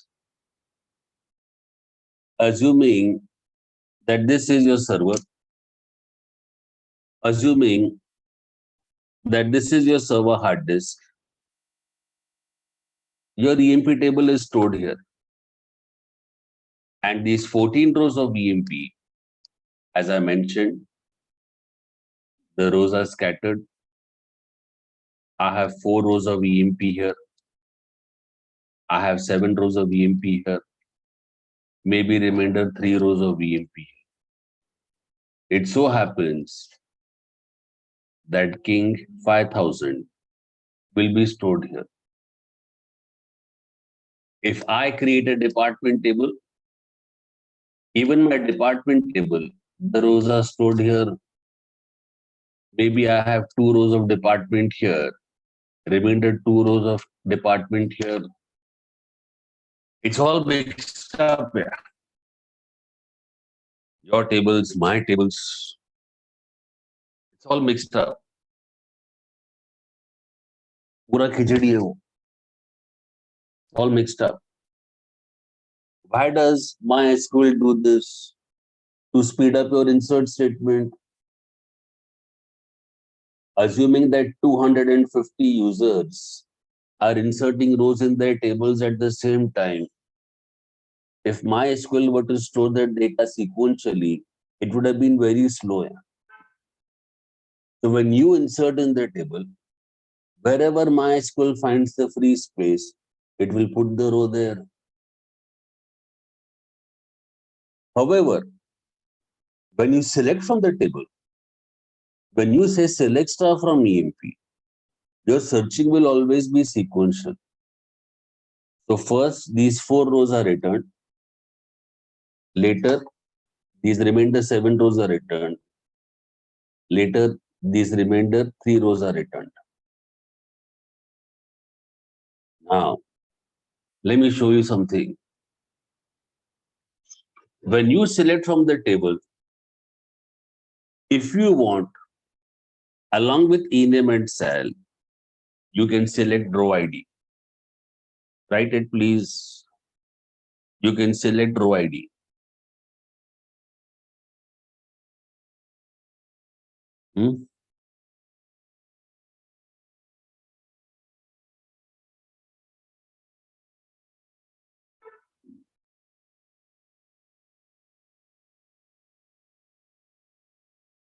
Yes, Wasim, everything will be okay. Let me show you the row ID. Row ID stands for row identifier.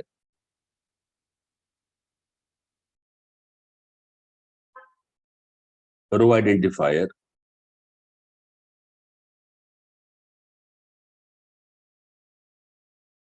Row ID is not a column of EMP. If I describe EMP, I will not see row ID there. But I can use it in select statement. It's a fake column, it's a pseudo column. Students, have you seen row ID earlier? Would you like me to show you row ID? Let me show you row ID. Dheeraj, life में हर चीज एक बार देखनी चाहिए, भले बाद में उसको मत देख, एक बार तो देखना चाहिए. Let me show you row ID. Once you see row ID, you will not feel like seeing it again. See the row ID. That is row ID. दिख गया? अच्छे से देखो. I'll copy paste it here. So what is row ID? I told you it's not a column of the table. Just because I'm using select statement doesn't mean it's a column of the table. Row ID, Dheeraj, this is the row address, not hash code. This is the row address. Write down. Row ID is the row address. This is the address of the row in the database in the server hard disk. This is the address of the row in the database in the server hard disk. That's what row ID is. Clear? What is row ID?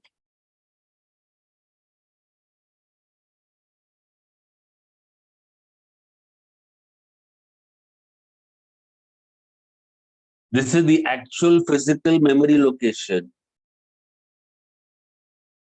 where that row is stored in the database. Row ID is the actual physical memory location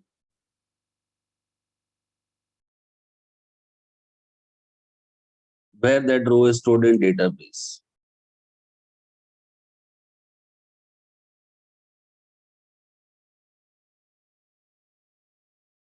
In the database, in the server,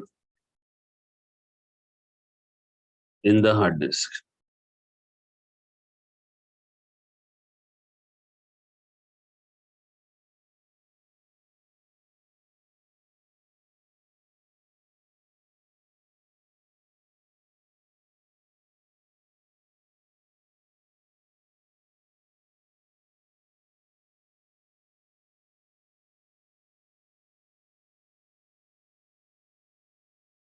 Row ID is encrypted.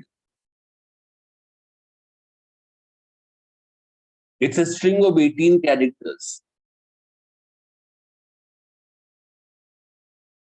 It is fixed length.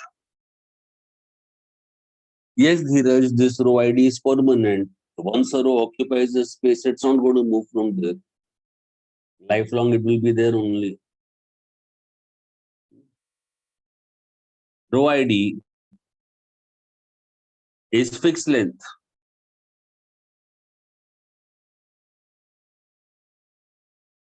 Encrypted. String of 18 characters. You and I cannot understand what row ID is. And how are we concerned?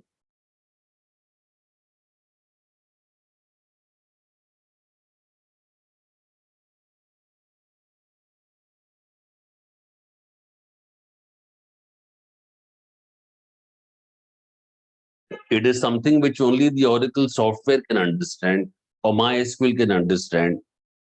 You and I cannot understand.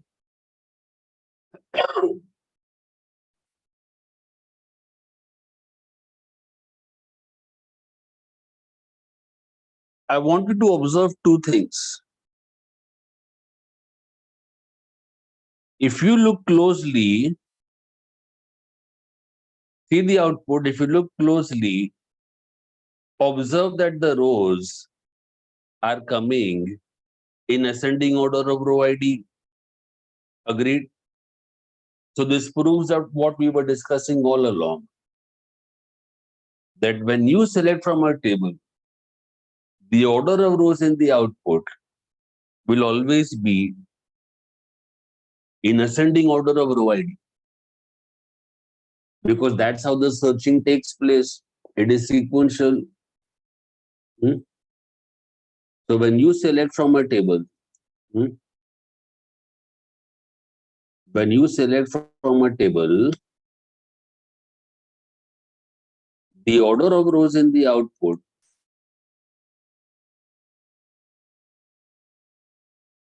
will always be in ascending order.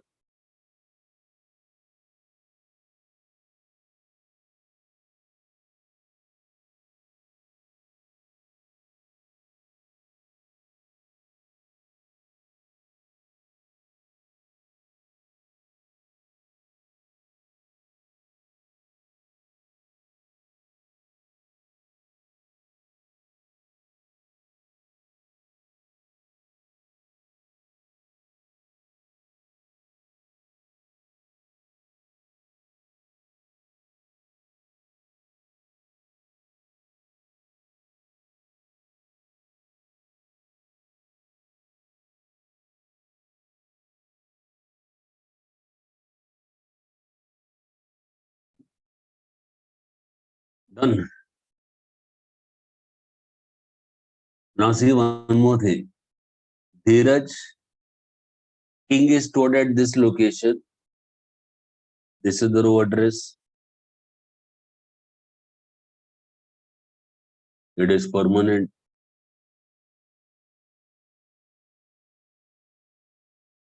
King is here. Right now, King is 4 characters, 4 bytes of storage. And therefore, this particular row, King 5000, is occupying 9 bytes of storage. Agreed? This particular row, that 1 byte in the middle is there as a separator. My point is, in future, suppose I update the name. Right now the name is King, no? From King, suppose I change it to Kingston. What is happening? The length of the name is increasing. Initially, it was 4 characters. Now it is 8 characters. It will require an extra byte for every character. So when King is updated to Kingston, the overall length of the row has also increased. Agreed. Earlier it was 9 bytes. Now it's going to be 13 bytes. Yes or no? Now look at my diagram. If the free space is available here, then the system will adjust the row here only. खाली फुकट उसका address change नहीं होगा, it will be permanent. But if you observe closely in my diagram, there is no free space available next to this row. I have department table cut 2 rows here. Since the free space is not available here, what happens?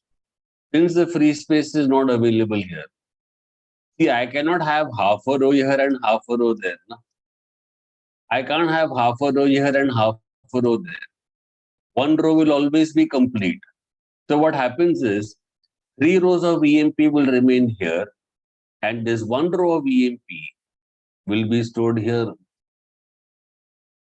which means that when you update a row, the row address may change.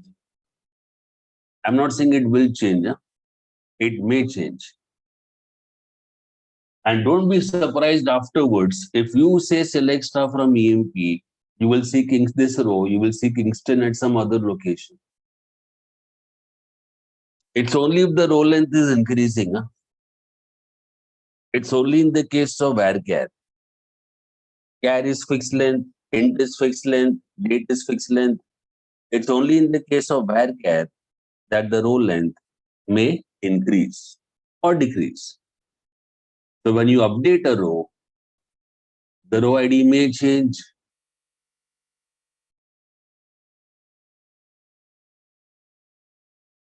If the row length is increasing, then the row ID may change. I'm not saying it will change, it may change. If the free space is not available,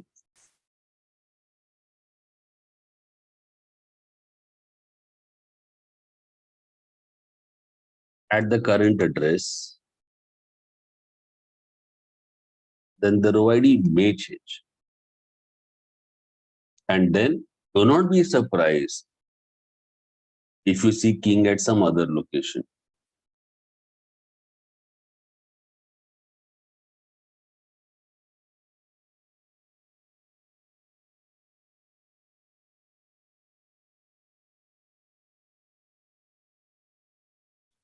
Any questions?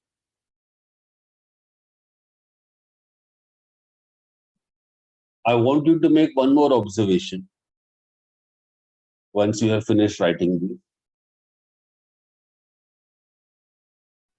So, Hmm. so is row ID and row address same? Yes. Row ID is the row address, but we don't select row address from EMP, we have to select row ID from EMP. Okay, so I want you to observe one more thing here, students. I want you to observe no 2 rows of EMP table can have the same row ID, isn't it? How can 2 rows have the same address? They'll end up overwriting each other. And it's not just EMP table. I would say no 2 rows of any table can have the same row ID. It works as a unique identifier in the entire database. No 2 rows of any table in the entire database can have the same row ID. Row ID works as a unique identifier. It works as a unique identifier for every row in the database. It works as a unique identifier for every row in the database. Server hard disk.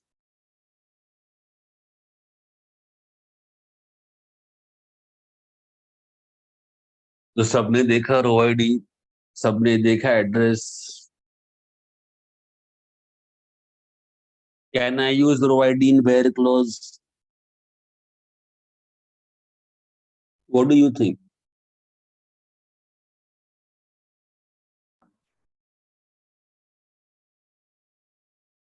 Sir, can we use row ID for updation purpose? First you tell me, can I use it in where clause? Yes. Can I say where row ID equal to this?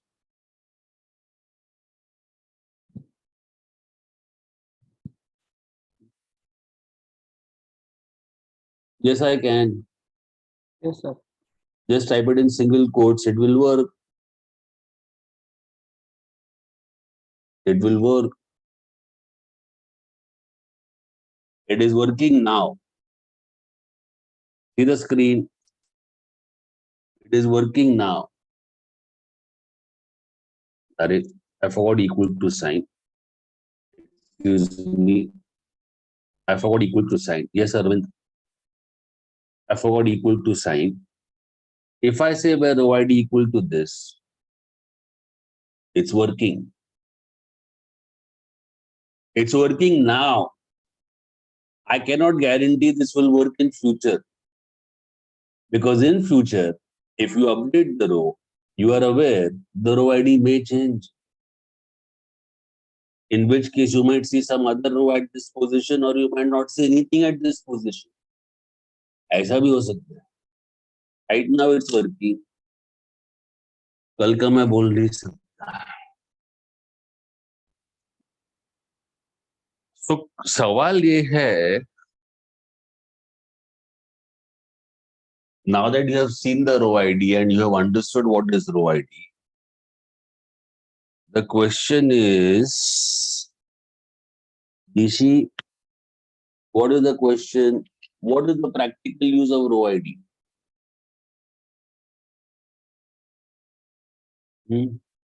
Sakshi, what is the practical use of row ID? Where are we going to use row ID? Sir, to identify. अपने को क्या लेना देना address क्या है? It is encrypted. It's not even user friendly, you know.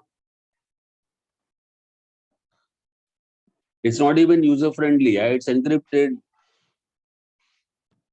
क्या फायदा? So that I don't know.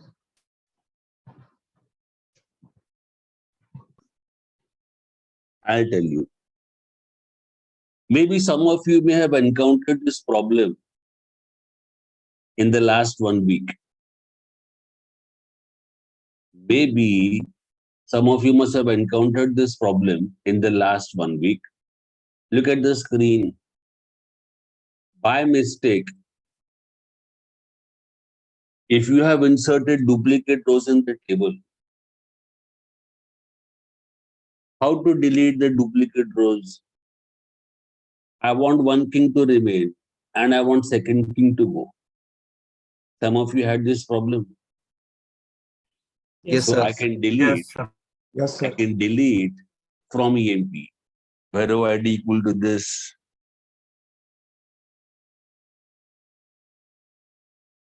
And that is the practical use of row ID. We can use it to delete or we can use it to update the duplicate rows. Someone asked, can I use it in update? Yes, you can. So the practical use of row ID, you can use row ID to update or delete duplicate rows in the table. Some of you might have had this problem. You must have inserted duplicate rows by mistake. Yes, Himanshu, you can. Okay, sir. By default, it's ascending. If you want, you can specify DSC.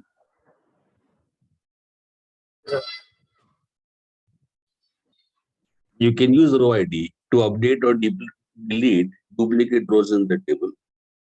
As I saw some of you nodding away, some of you might have encountered this problem. You might have inserted duplicate rows in the table, and then you wanted to delete one row. And when that was not possible, what you must have done is you might have deleted both the rows. And then you must have inserted one new row again. And after deleting both the duplicate rows and inserting one new row afterwards, you might have seen that that particular row is coming at some other position. और फिर पूरा पागल हो गए होंगे तुम. So you might have dropped the table, created a first class new table, और आराम से you must have inserted 1, 2, 3 manually. यही हुआ है ना सबके साथ. सब लोग खपरी हो गए थे. Yes, sir. Yes, sir. Yes, sir. तो मालूम है सब लोग खपरी हो गए थे. धीरज, you know what is the meaning of Khapri? Khapri means इतना पागल हो जाने का कि अपने हाथों से अपने कपड़े फाड़ने का. So you might have inserted duplicate rows. And then you delete both, then you insert one, and then you're frustrated, पूरे खपरी हो गए, then you top the table, create it again, and must the picky, you create a new table again, and insert 1, 2, 3, 4. यही होता है सबके साथ. But now you know better. Now you have the education, you have the knowledge, you can delete on the basis of row ID. This is the only use of row ID. घराचे नहीं. Sorry. एक दो के लिए तो ठीक है, but 50-60 रोज वगैरह हाँ तो है ना. So write a subquery. Write a subquery to find out the row ID, and main query will be delete. Understood, Rushikesh? Yes. So, Sir, can I use row ID in order by? yes, somebody else asked this question, and the answer is yes. Okay, sir. But why would you want to use it in order by? I cannot understand why you would want to do it. What is the practical use? मैंने बता दिया. इसको order by में क्या करना है? See the screen. See the screen. I'm selecting row ID. Now you want to say order by row ID. Descending. Why? For the love of God, why? Why would you want to do that? This is the only practical use of row ID for you and me. Other than that, row ID is used internally.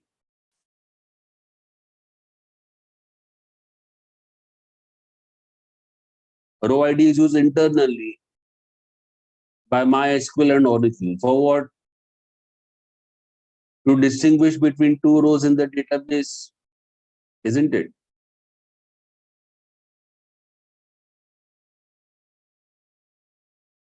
If you have inserted duplicate rows, that is your requirement. I can have two students with the same name. Maybe they belong to the same city also. But MySQL has to manage the two rows. No? How will it distinguish between the two rows? On basis of row ID. Row ID works as a unique identifier. Row ID works as an unique identifier for every row in the database in the server hard disk. Row ID is used internally by MySQL and Oracle for row locking. Remember row locking? What happens when a row is locked? It becomes read only for others. So what happens when a row is locked? That address becomes read only for others. That's how row ID takes place. That's how row locking takes place internally.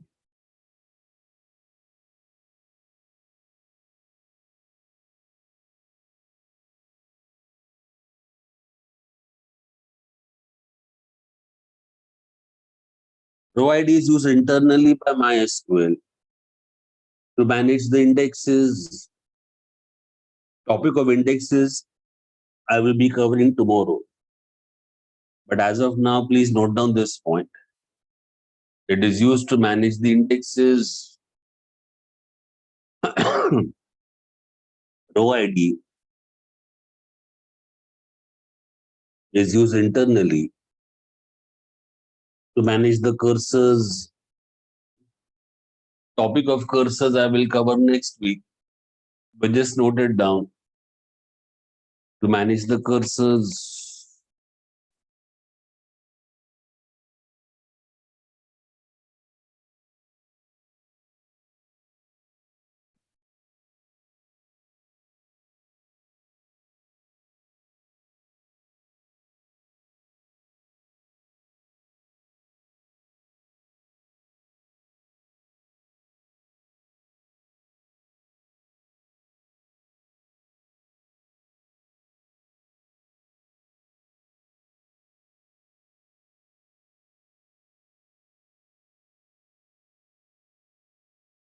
Old data will not exist, no, Manoj. Once you update a row, and if you give a commit, the old data is gone. Memory will be free at server hard disk. It will be in existence at there. When you delete a row or when you update the row, it creates an old table and puts the row there. But after you've given a commit, it is removed from the database. So the complete row management is done on basis of row ID. All that is internal stuff.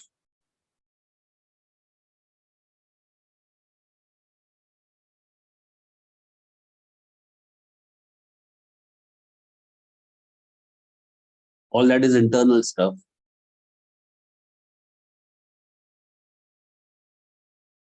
All that is internal stuff. As far as you and I are concerned, there is only one use for row ID, and I told you what it is. To delete or update the duplicate rows.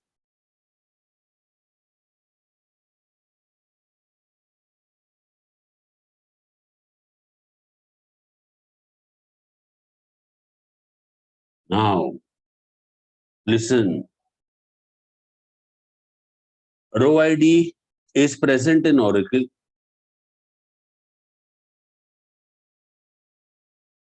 And you can view it.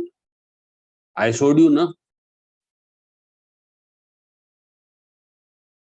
Coming to MySQL, row ID is present in MySQL. Row ID is present in MySQL, but you cannot view it. Sorry. Row ID is there in MySQL. I'm not saying it's not there. It is present in MySQL. It has to be there. Arey Baba, it has to be there. Every row must be having some row address. No? It has to be there, but you cannot view it. So if you have inserted duplicate rows in the table, my friend, I'm so sorry. You'll have to delete the duplicate and insert a new one.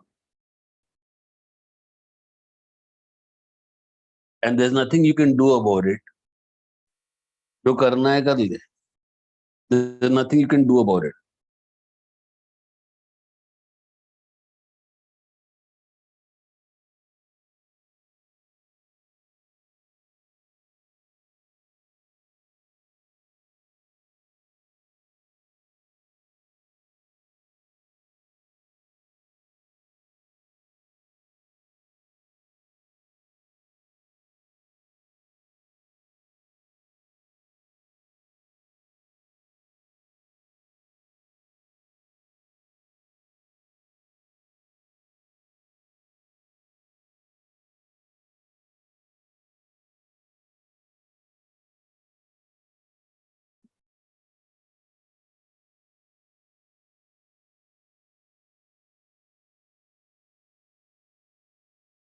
Any questions?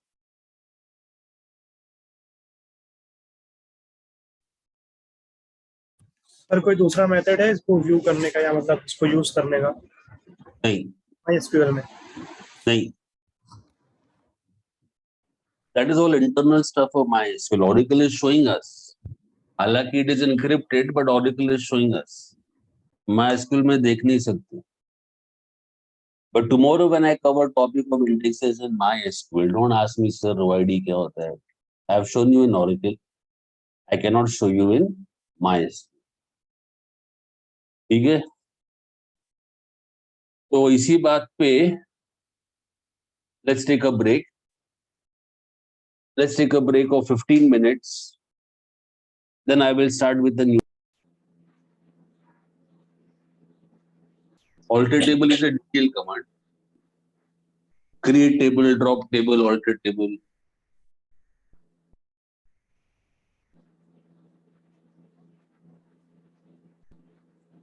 Create table, drop table. These are all DDL commands. To explain the alter table,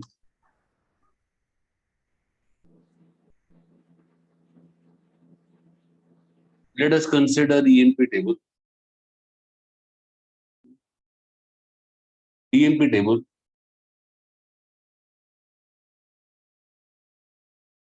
I have employee number.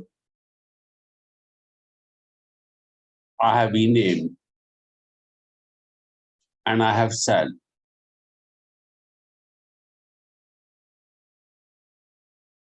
Let's assume we have two rows. King and Scott. Scott is the name of my boss.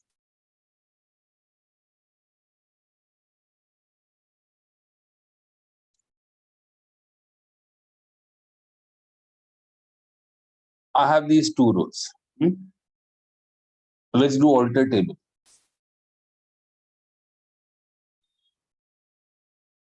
First things first, you can rename a table. You can rename a table. You can add a column to the table. You can drop a column. And you can increase the width of column. And this is all that's possible directly. Remaining things have to be done indirectly.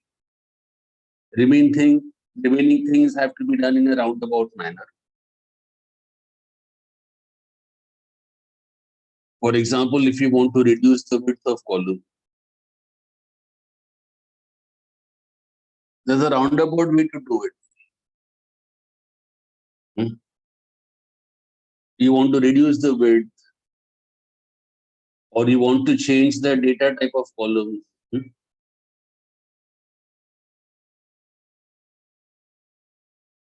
You want to copy the data.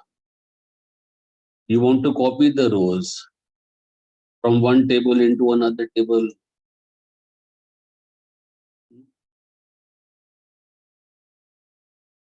Maybe you want to copy a table.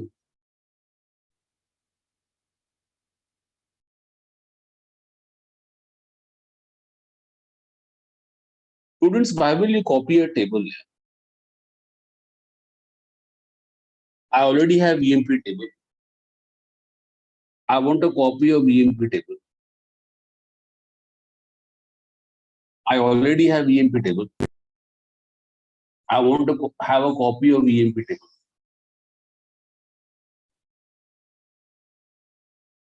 Why would you want to do that? Backup purpose. It's not a backup. Let's be clear, this is not a backup. If you want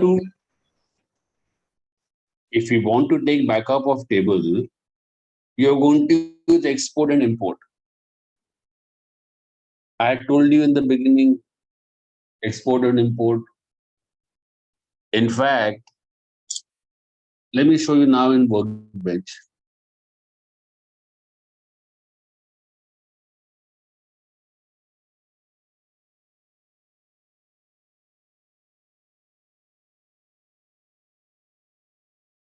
Let me log in as Dishi user.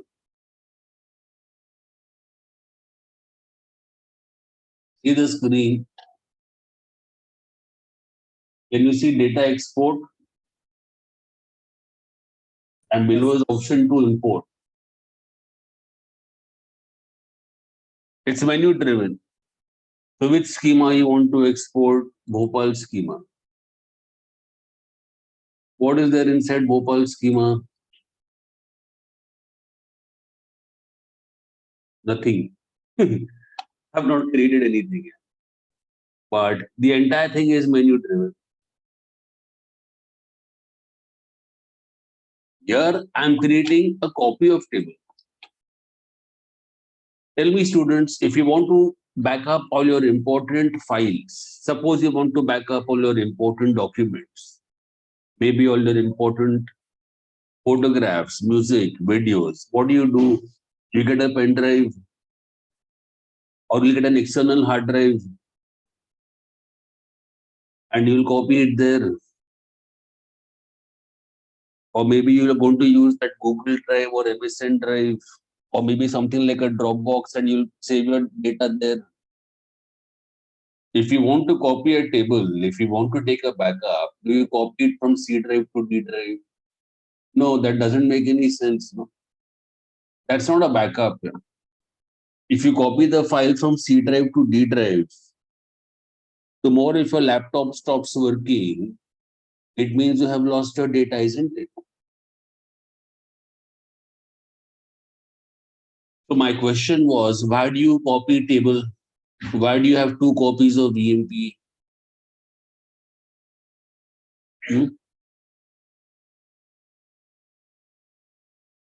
It is for testing purposes. Remember this. Why do I maintain two copies of EMP? It is for testing purposes. You know, whenever you write a new program, it has to be tested. Testing will not be done on the main table. Testing will not be done on the main table. Because if there's an error in your program, data will be affected. Yeah. I hope this point is clear for testing purposes. Next, you want to copy only the structure of table. I have EMP table, but I only want the structure. I don't want the rows. I only want the structure.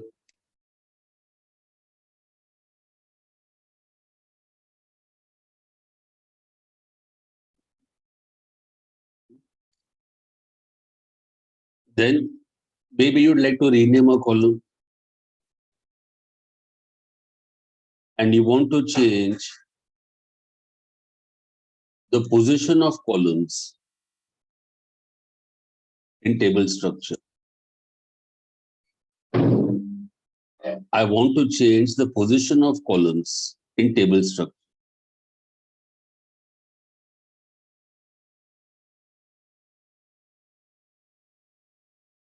I want to change the position of columns in table structure. So what am I implying here?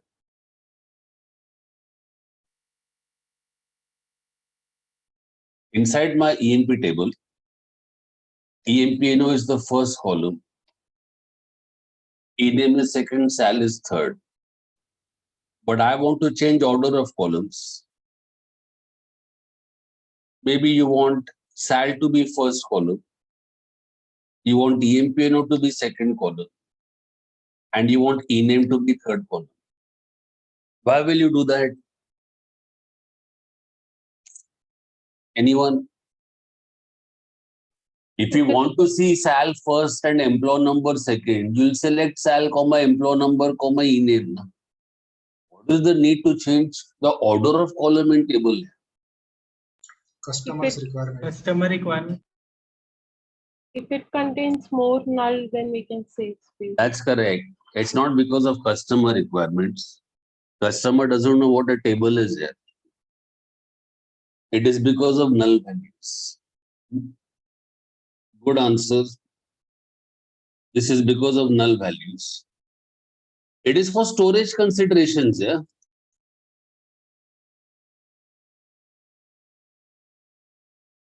For storage considerations,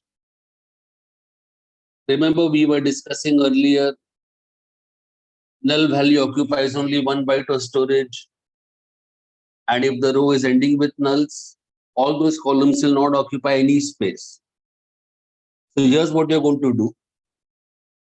On a regular basis, you're going to examine your table. Column which is having largest number of nulls, you'll make it the last column. Column that has second largest number of nulls, you'll make it second last column. Column that has third largest number of nulls, you'll make it third last column. You will have to keep examining your tables on a frequent basis, maybe on a monthly basis. And you'll have to keep moving the columns aage piche. And that is why I told you right in the beginning, don't do select star from EMP. This is not recommended. Why? Because the moment I change position of column in table, my output will be something else other than expected. So what is recommended? You select employee number, rename sal from EMP. Are you understanding? This is recommended. Why? So that in future, even if I alter my table, even if I change the position of column, I don't have to modify my select state. Am I clear?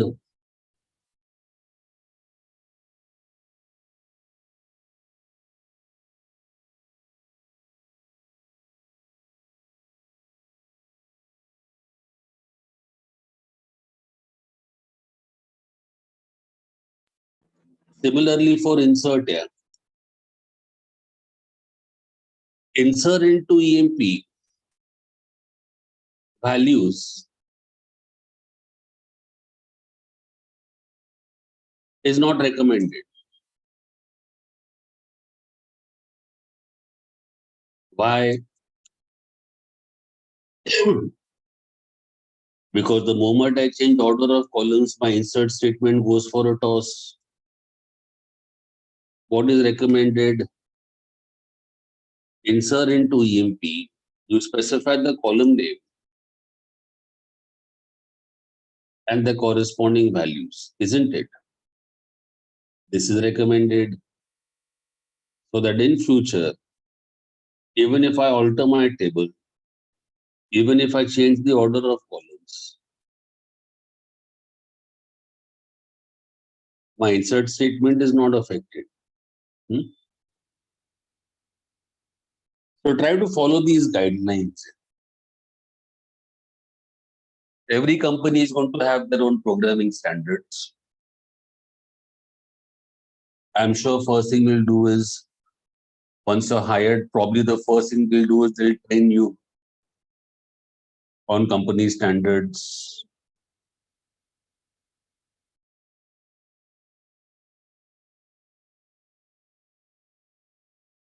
Some companies have no standard.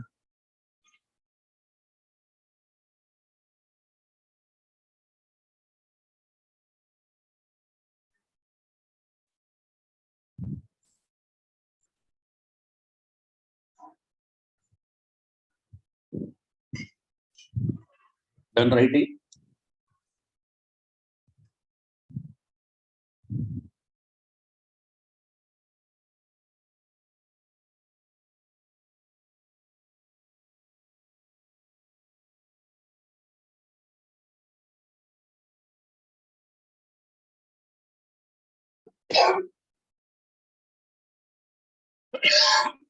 Hello, let's see all these points one by one. Yes, Shubham, you can see notepad.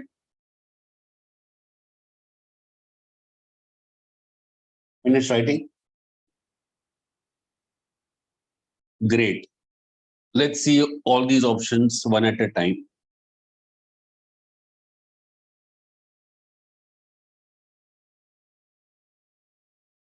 For starters, you want to rename a table. Let's see how to do that. I have EMP table. I want to rename it. What would be a good name for EMP? Maybe you want to call it employees. I want to rename the table.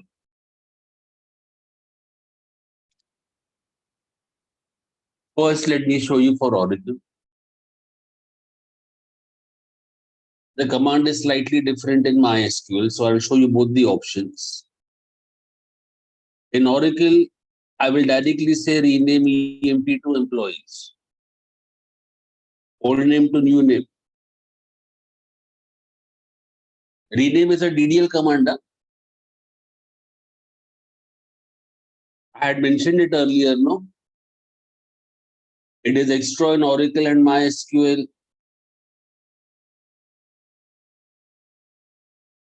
This is not an ANSI standard.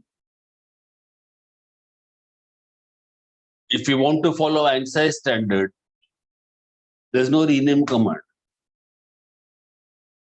If you want to follow ANSI standard and you want to rename the table, you will have to drop and recreate, which is a real headache. बहुत मगजमारी है. You'll have to drop and recreate. What a waste of time. Rename is a DDL command. No need to say commit.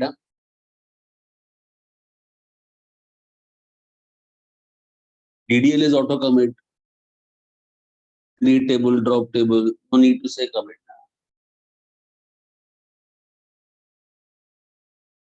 So I've shown you for Oracle. Now let me show you for MySQL. In MySQL, the command rename table EMP to employees. Rename table EMP to employees. The command is slightly different here. The keyword table is needed.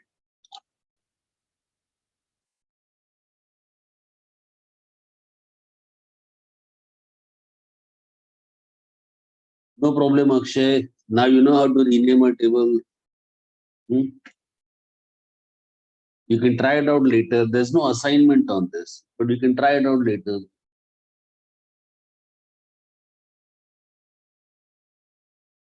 Also, renaming a table is not done.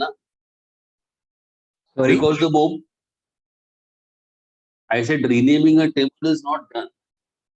Because the moment you rename the table, now all the select statements for EMP will have to be modified. All the insert statements for EMP have to be modified. All the update statements for EMP have to be modified. All the delete statements for EMP have to be modified. All the programs for EMP will have to be modified. If you want to rename the table, you will have to take permission from other programmers. Because other programmers also might be accessing your table. So if you rename the table, everybody else will be affected. You'll have to take permission from others. You know, in Cebu, where I'm not working, Kaustubh, if I want to rename a table, it will take me at least 1 year to implement. Just because I want to rename the table, because all my entire application is affected, not to mention my lakhs of clients all over the world will also be affected. I'll have to go and make the changes in their offices, in their locations, wherever the Cebu software is installed. Not done. At home, you can try it out. In the industry, it's not done unless you are in very early stages of software development. You know, I've just started making my application. तो शुरुआत में ठीक है, पहले 1-2 महीने में ठीक है. After programs and all are written, it's not done.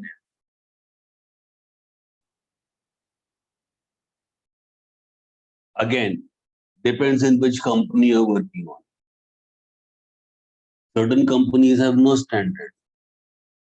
कोई भी आके टेबल रीनेम कर देता है, बाकी लोग बम मारते हैं, बाद में झगड़े होते हैं.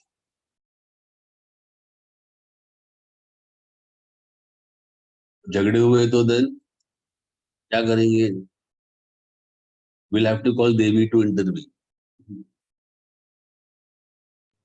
फिर He's से good ready at करना होगा. he's good at conflict management. Na?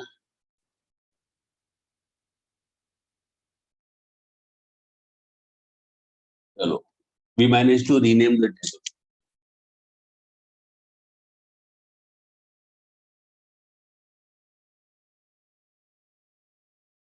What next? We want to add a column. Now, this is something I totally support 100%. Adding a column is always a good idea. User requirements are always changing. Na? So let's add a new column.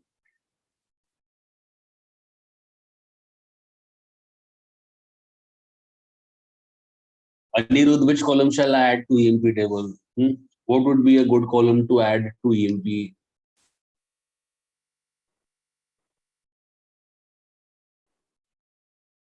Let us add GST column. आजकल नया नया चल रहा है market. Let us add GST column.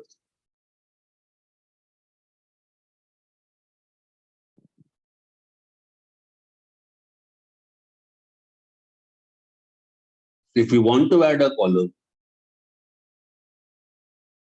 I will say alter table EMP, add GST float, add GST float. This will add GST column. This will add GST column. By default, it is added at the end of the structure. By default, it will be the last column. By default, it is full of null values. It won't occupy any space. Afterwards, you can always update it. Set GST equal to 18% or whatever it may be. By default, it is added to the end of the structure. If you want GST to be the first column, or if you want GST to be the second column, we shall come to that point later when I show you how to change position of column in table structure. By default, it is added at the end of the structure.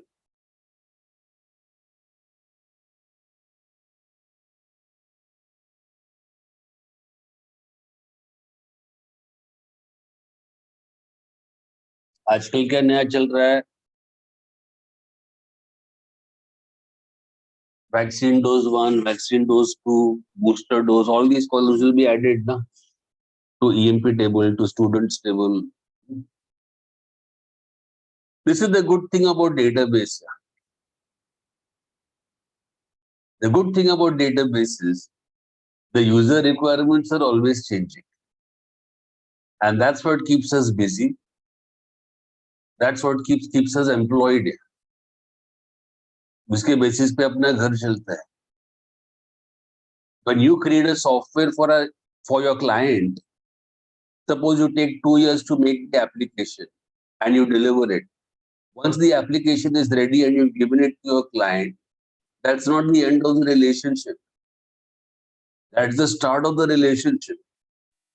Because after you deliver the software application, you will have a maintenance contract for next 20 years, for next 30 years, for future requirements, to add new programs, to modify existing programs. Probably if you're working in maintenance, maybe you'll be posted at your client's place.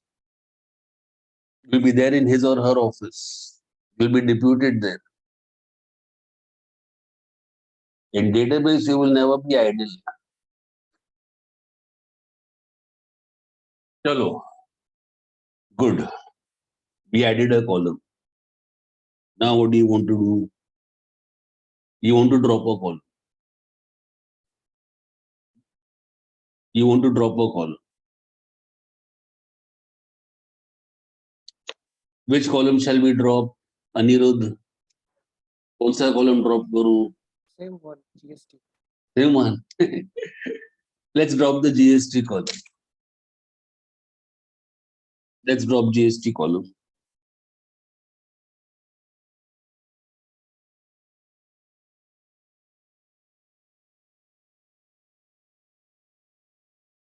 I can say alter table EMP, drop column GST. The keyword column is needed here. Drop column GST. Will drop the column. This will drop the column.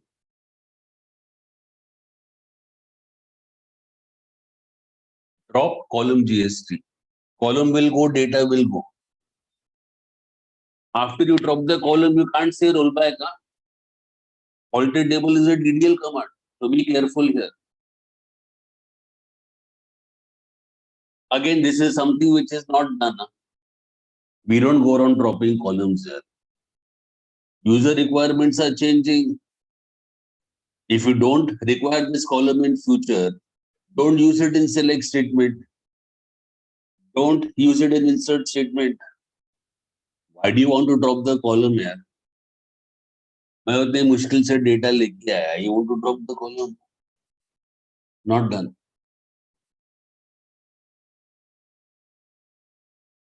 At home, you can try it out.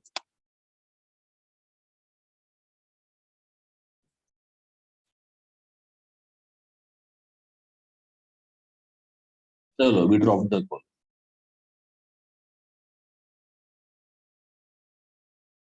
What next?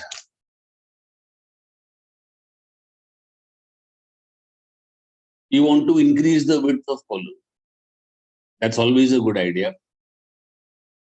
This is growth. User requirements are always changing. I want to increase the width of column. Let's consider ename. I want to increase the width. Let me assume that ename is varchar. Assuming that ename is varchar of 25, we want to increase the width. You want to make it varchar of 30.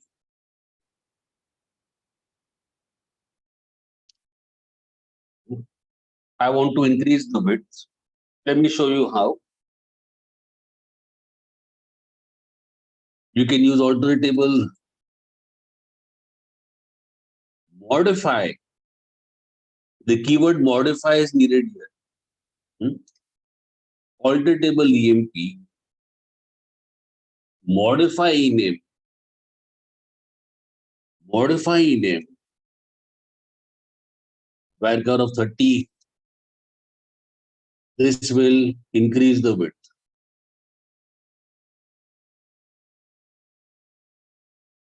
This will increase the width.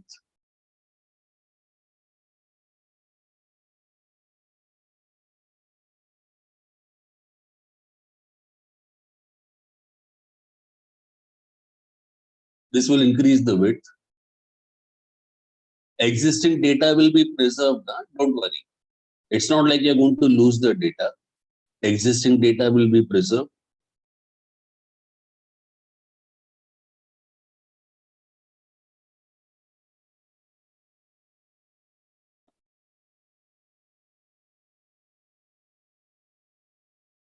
But don't forget, when you increase the width of column, all programs for EMP have to be modified. Agreed? All the HTMLs, all the web pages you've created, everything has to be modified. जिधर भी ename को 25 bits दिया है, we'll have to modify it, make it 30.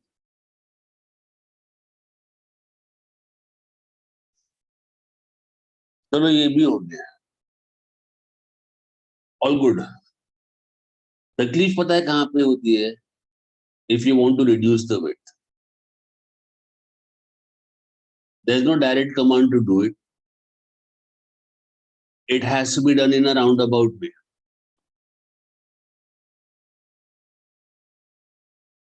Not done, huh? Don't reduce the width. Increase कर decrease मत.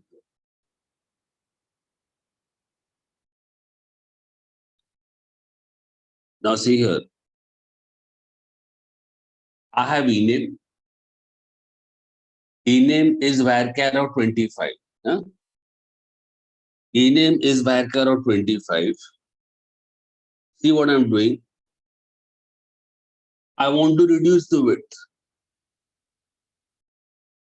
I want to make it varchar of 20. I want to reduce the width.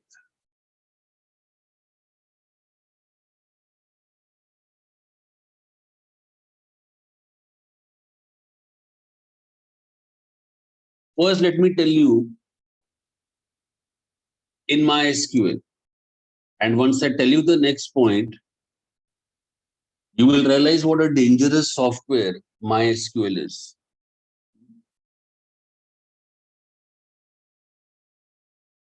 You know, in MySQL, if you try to say alter table, modify ename,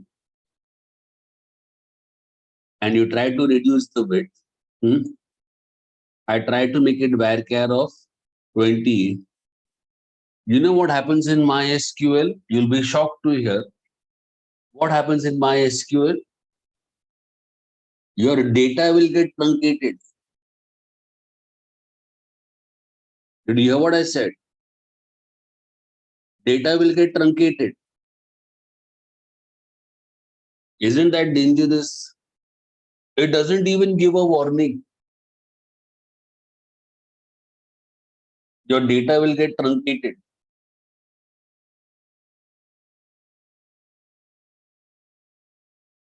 And that's dangerous here.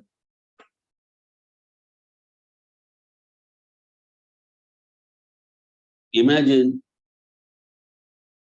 Bank balance में से 2 zero कम हो गए, आदमी तो road पे आ गया.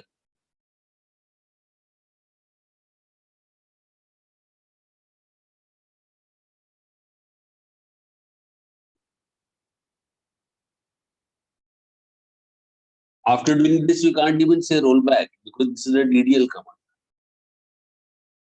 Now let me tell you what happens in Oracle.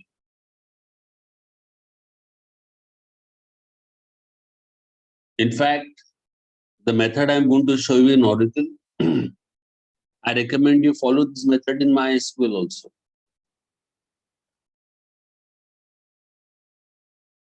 In Oracle, if you try giving this command, if you try to reduce the width, in Oracle, if you try to reduce the width, you can reduce the width provided the contents are null. You get me? You can reduce the width provided the contents are null. Otherwise, it won't allow.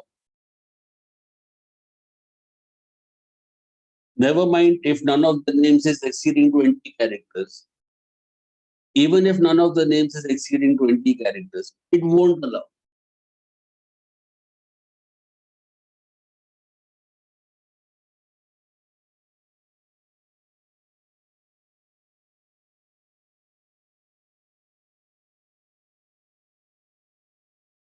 So, Shubham, what will we do? How to reduce the width? I can always say update ENT. Set ename equal to null. If I make ename equal to null, see the screen. If I make this as null, then I can reduce the width now.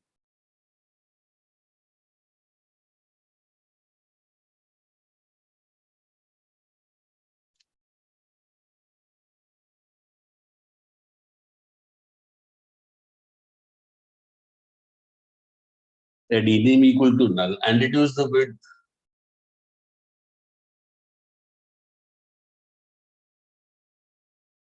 But hang on a minute. If I make it null, if I reduce the width, my data is gone. Na? I have lost my data here. I have lost my data. After doing this, you can't even say rollback. So tell me, Dheeraj, how will you preserve the data? How will you preserve the name? At the same time, reduce the width.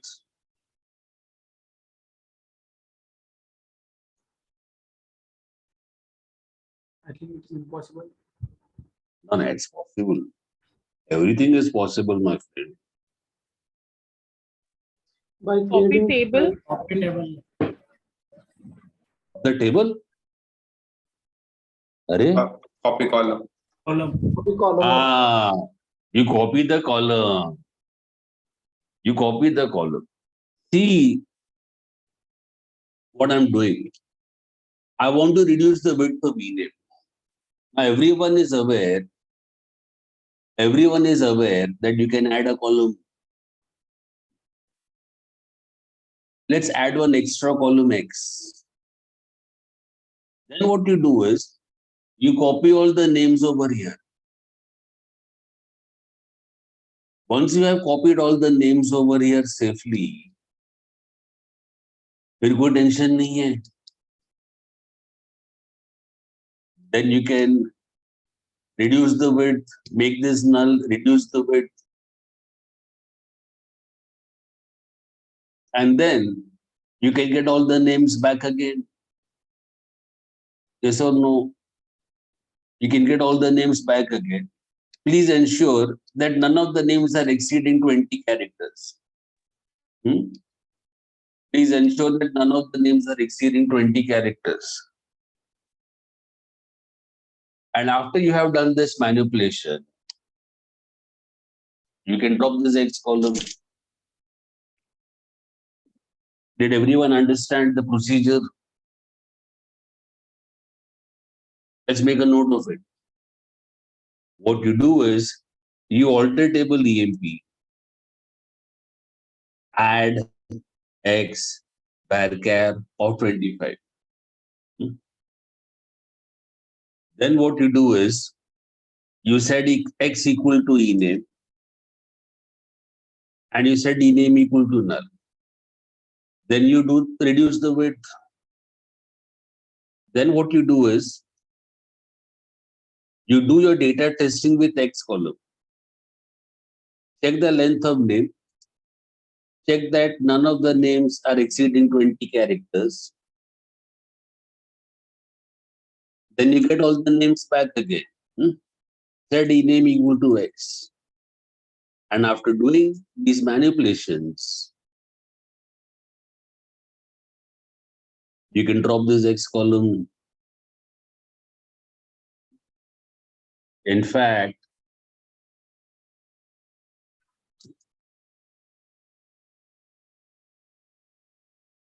the above procedure is recommended for MySQL also. The above procedure is recommended for MySQL also. MySQL is trying to be user-friendly, but it's dangerous. Being user-friendly is dangerous. Data will get truncated here. Follow the Oracle method. This is the safe method to reduce the width.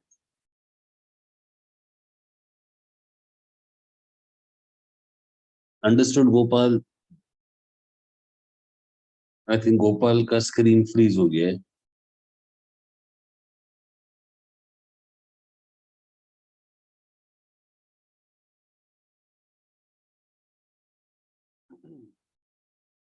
I think he got disconnected.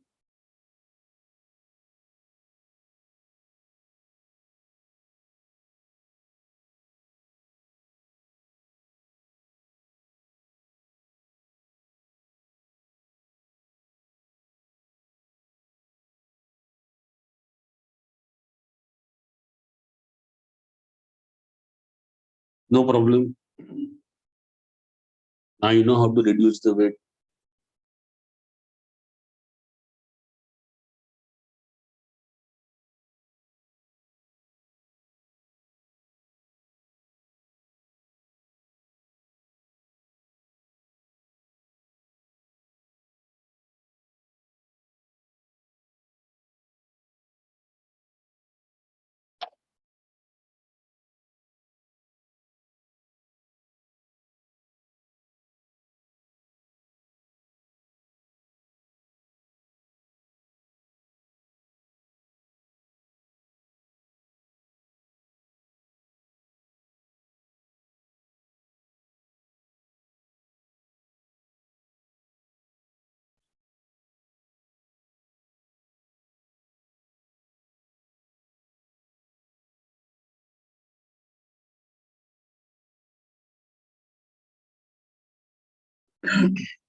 Look here.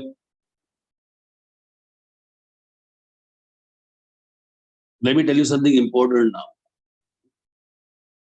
which no one is going to tell you, which even your interviewer will not know.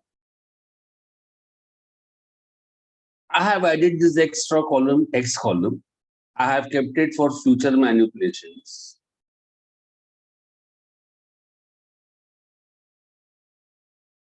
मैं क्या बोलता हूँ? After doing all my manipulations, what is the last thing I'm doing here? After doing all my manipulations, what is the last thing I'm doing here? I'm dropping this X column. You know what I would suggest? I would suggest don't drop this X column. Keep it there for future manipulations. As it is the last column. It is full of nulls. It won't take up any space. Keep it there for future manipulations. In fact, मैं क्या बोलता हूँ? You keep a couple of extra columns in every table. Are you listening? You must have a couple of extra columns in every tables. Why? For future manipulations and for future requirements. Keep some extra columns in every table. 2-3 int columns, 2-3 float columns, 2-3 date columns, 2-3 char columns, 2-3 varchar columns. Because once I create a table, it should last me for the next 100 years. Am I going to add a column every day? No. And such columns, they are known as extension columns. Extension columns, they are used to extend the table. इसे कहते हैं extension columns. I hope everyone followed this. Call it X1, X2, X3, don't worry. Anyway, they are full of null values. They won't take up any space.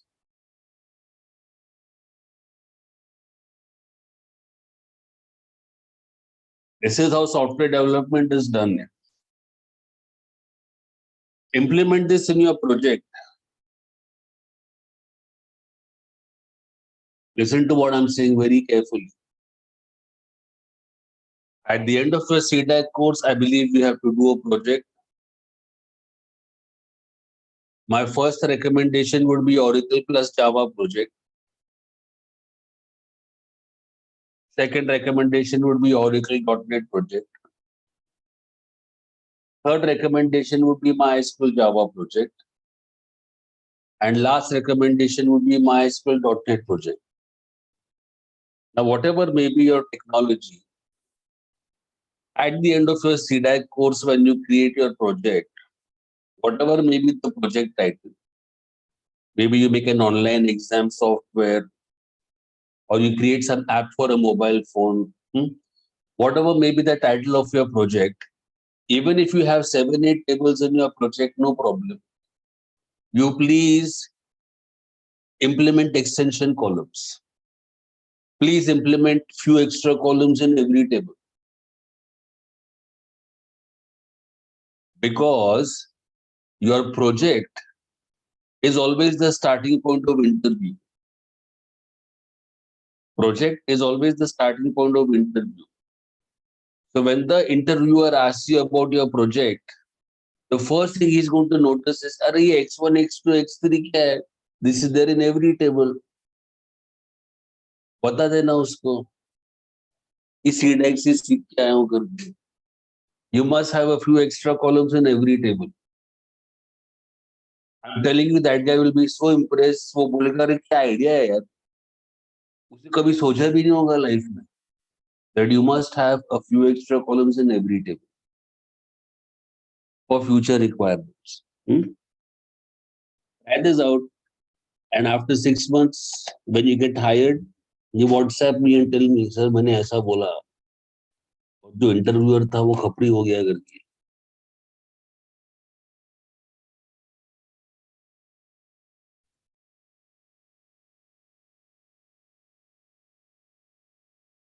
Wrote it.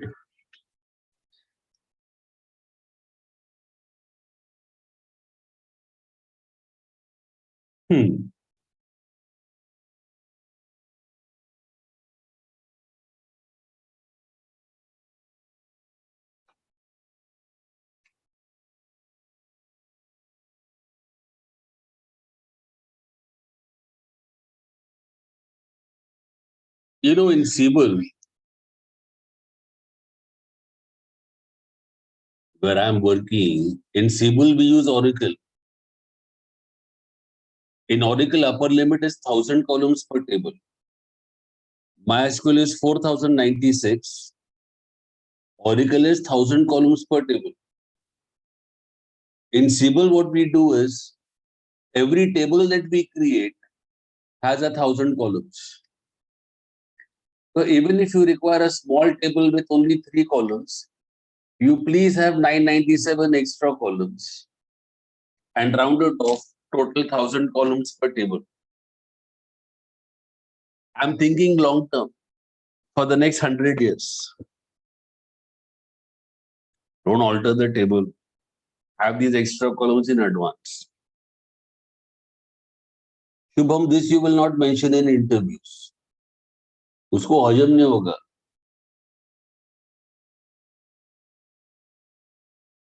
Interviewer को इतना बोल देना, you should have 2-3 columns in every table. It's recommended for future requirements. Don't tell him every table should have 1,000 columns. और शुभम ऐसा अगर बोला तो ये डेफिनेटली मत बोलना कि समीर सर से सीख के आए हो करके.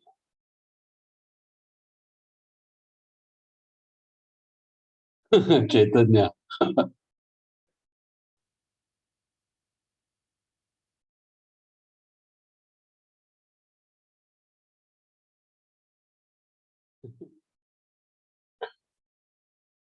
Yeah.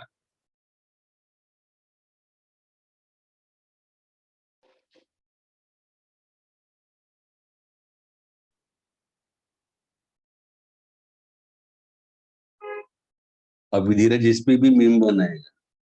Every table should have 1,000 columns. Interviewer copy हो गया. पीछे में समीर सर का फोटोग्राफ बैकग्राउंड में. ये मेरे गुरु जी है.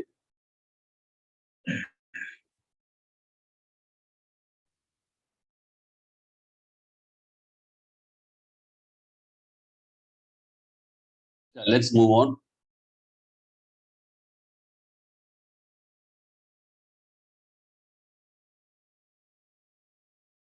Yeah. Yes. What is the next thing we want to do? We want to change the data type of column. I think dheere dheere everyone is being convinced that all these things are bad ideas, right?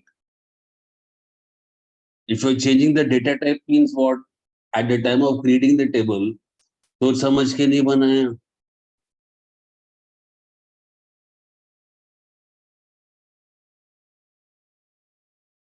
Share करना Vinayak stickers.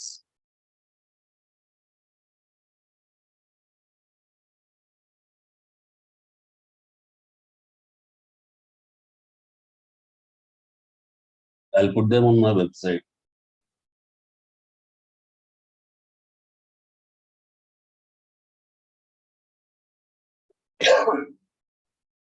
Change the data type of column. Now, what would we like to do? Suppose I have EMPNO column. Let me assume that EMPNO is an int column.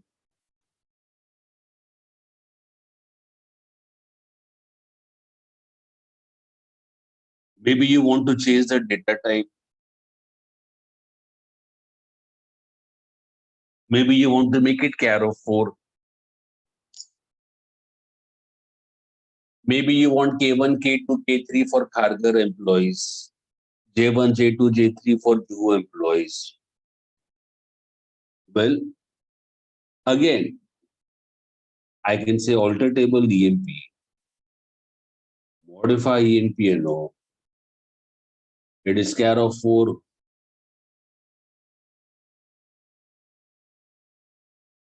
Now in Oracle, what happens? MySQL is user friendly, but in Oracle, you can change the data type provided the contents are null.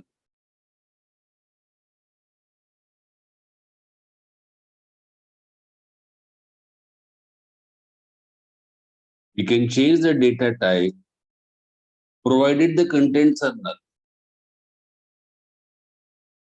So what to do? Do the same things. Update EMP. Set employee number equal to null. But then obviously you have lost your data, no? So implement the same procedure as above. Add one extra column, copy employee number there, make employee number null, reduce the width, change the data type, whatever that may be. Then you get the old DMPNOs back again. But this time one care you'll have to take. You're changing from int to char. Conversion may have to be done. You may have to use 2_char, 2_date in case the data type is changing.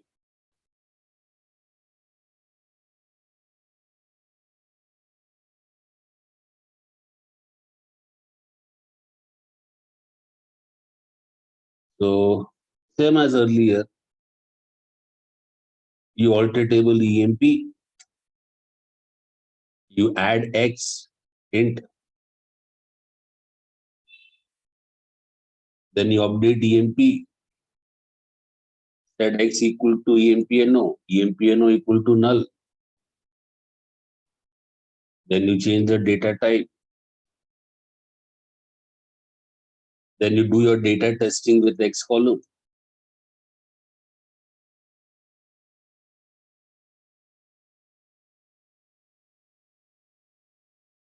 And then what? You get employee numbers back again.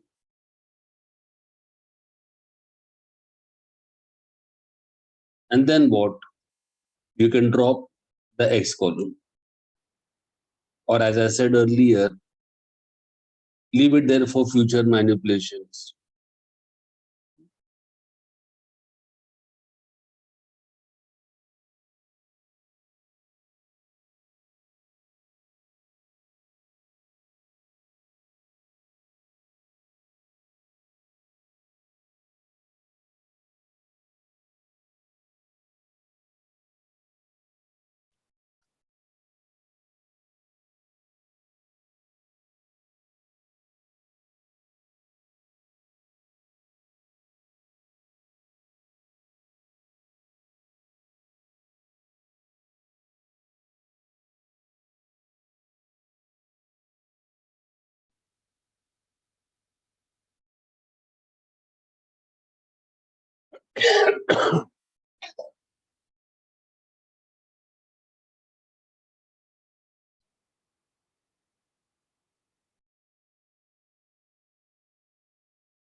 Finish writing.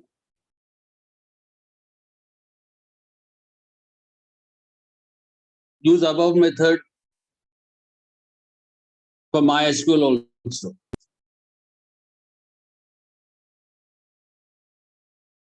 This is the safe way of going about the things.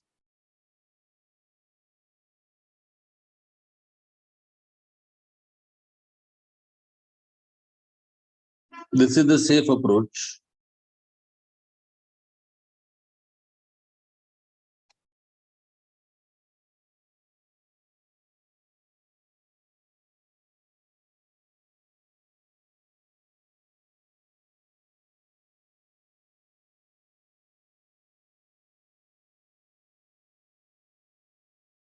What next? You want to copy the rows from one table into another table. Hmm?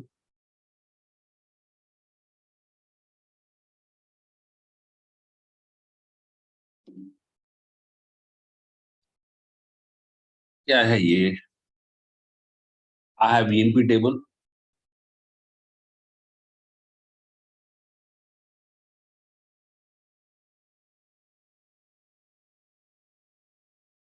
Let's say this is EMP underscore Mumbai.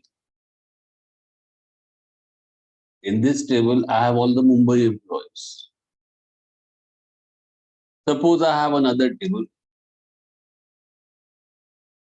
Let's call it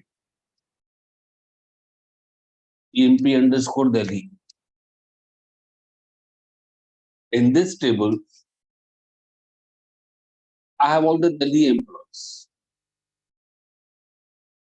Same structure, huh? Identical structure. Suppose I have 3 rows here.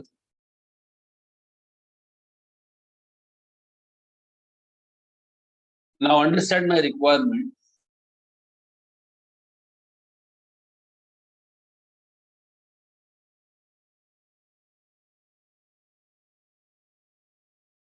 Understand my requirement. I want to copy the data from this table into this table. I want to merge the data of the two tables. I want to merge the data of the two tables.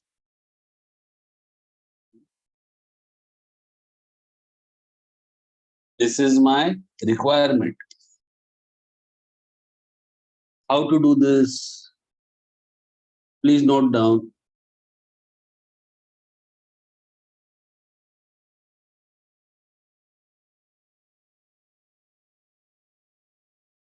How to do this?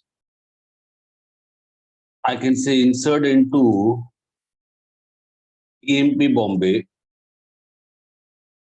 select star from EMP Delhi.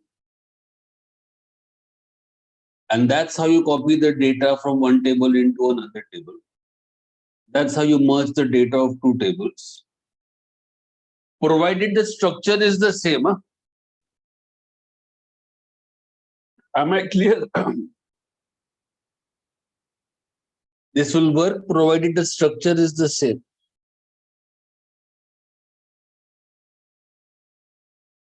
So I can use subquery with insert statement.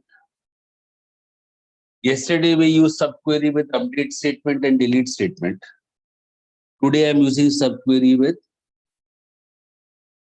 insert statement.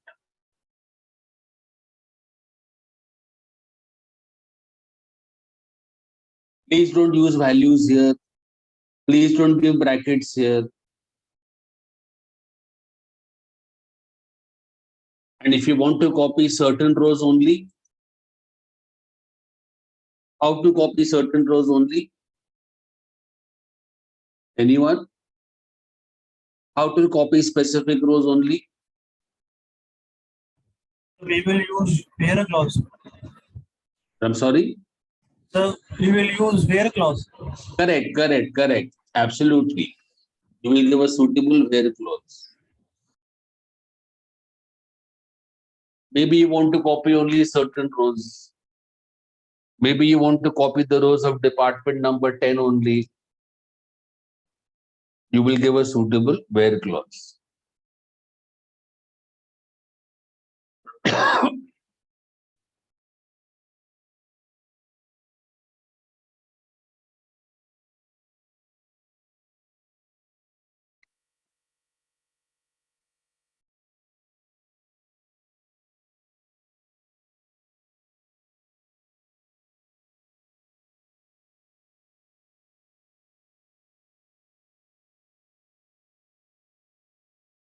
चलो ये भी हो गया. Now what is next? You want to copy a table. This is always a good idea. for testing purposes. As I said, this is not a backup. I'm doing this for testing purposes. So consider here,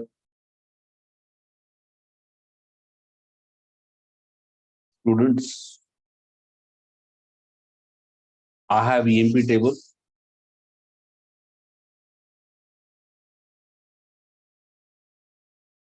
I have all this data inside EMP.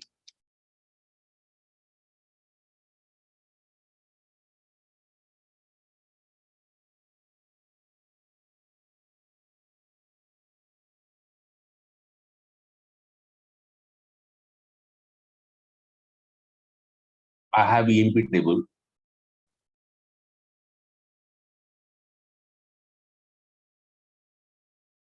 I want to make a copy of EMP table.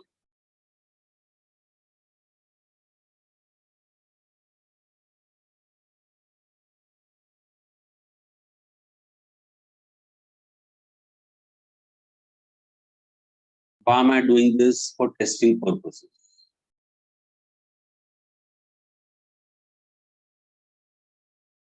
I want the columns, I want the rows. Well, here's how you can do it. Create table EMP underscore copy as select star from EMP. I can use subquery with copy table. I can use subquery with create table. No problem. Yesterday we used subquery with select statement, update statement, delete statement. 5 minutes back I showed you subquery with insert statement. Now I'm showing you I can use subquery with create table also. First you write it, then I'll explain it.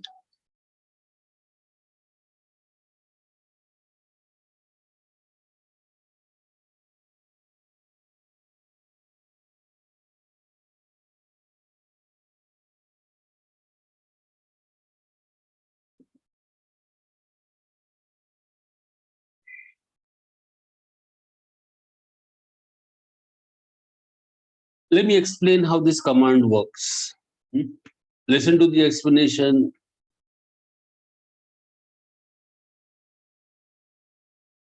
Execution is top to bottom. Execution is left to right.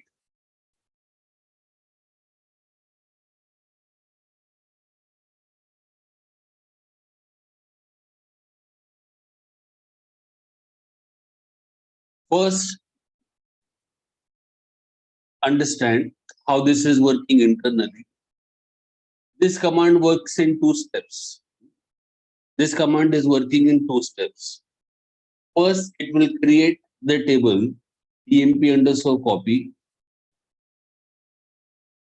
Structure would be based on select statement. Step number 2, the select statement is executed. Output of select statement will not be displayed on the screen. It will be inserted into EMP underscore copy. And that's how you create copy of table.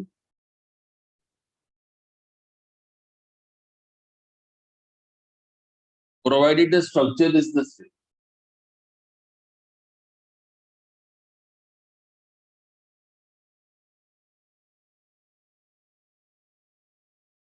I'll repeat. This command is executing top to bottom, left to right. This command is working in 2 steps. Step number 1, it will create table EMP underscore copy, basis the structure of select statement. Step number 2, the select statement is executed. Output of select statement will not be displayed on the screen. It will be inserted into EMP underscore copy. And that's how you create a copy of a table. I would recommend you should have multiple copies. Have multiple copies. Don't worry about hard disk space. Don't worry about hard disk space. Therefore, testing, बाद में नहीं use है तो you can drop it ना later if you don't want it. Himanshu is asking, can we copy only certain columns? Yes. How to copy certain columns only?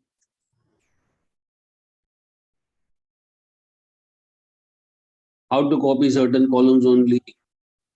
You specify which columns you want.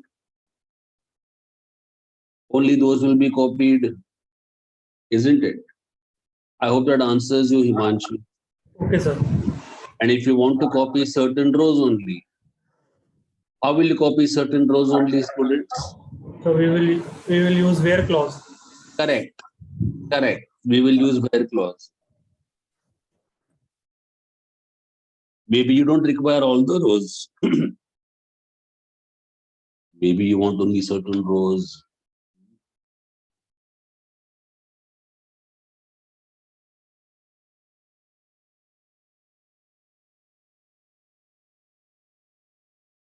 Two quick points I want to make. You will understand these 2 points later, tomorrow and day after, but 2 quick points I want to make. When you create a table using subquery, when you create a table using subquery, the indexes on original table are not copied into the new table.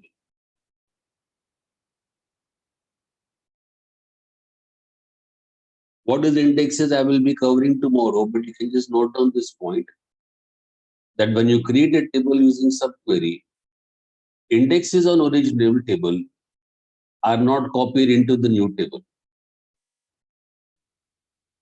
If you want same indexes on new table,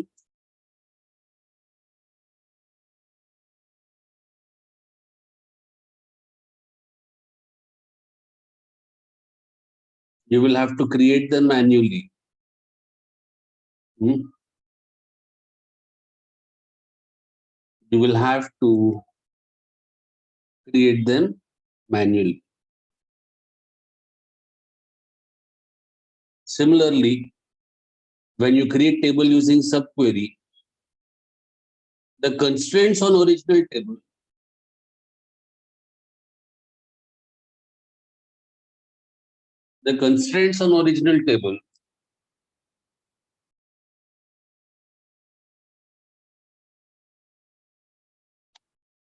are not copied into the new table.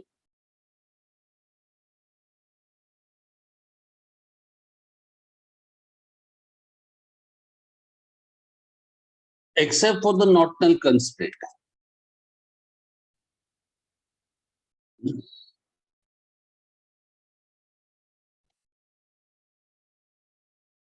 Except for the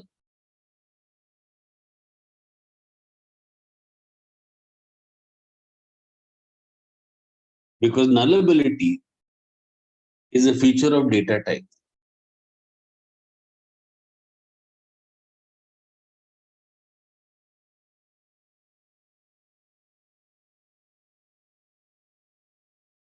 Nullability means is null value allowed or not, is a feature of data type.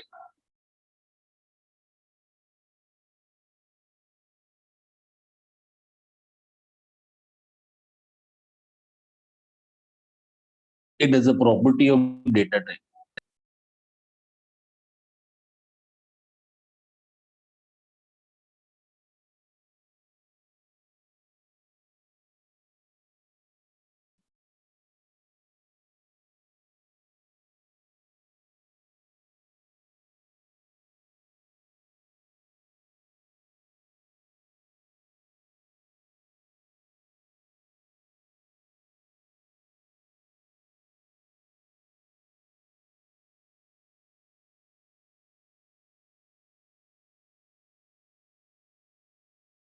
Any questions?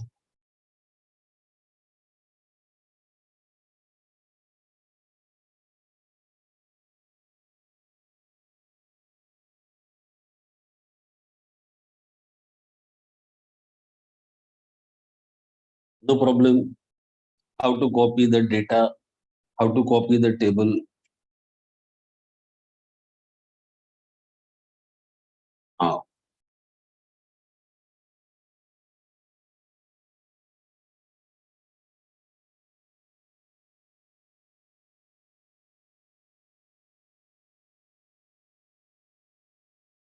May I rub these points? Yes. Last one. Tell me when you finish writing.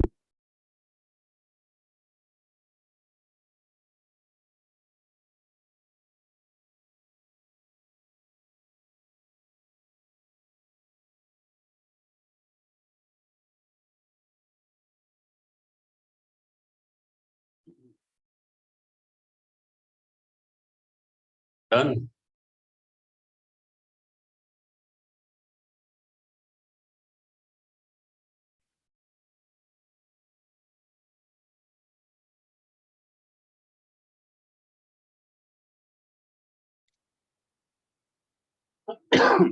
Now,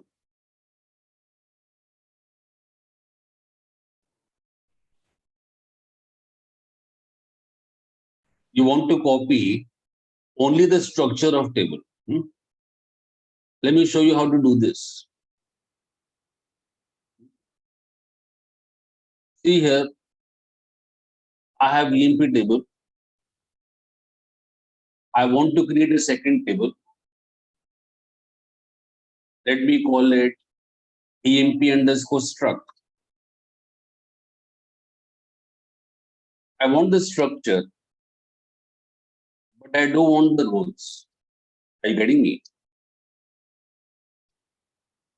Why would you want to do this?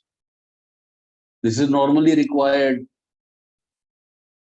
EDAC has two branches, Kharghar branch and Juhu branch. Tomorrow, if they open a third branch somewhere, then they'll create all these tables in that third branch also. Of course, they will be empty tables. Once they start hiring people, they will insert the rows.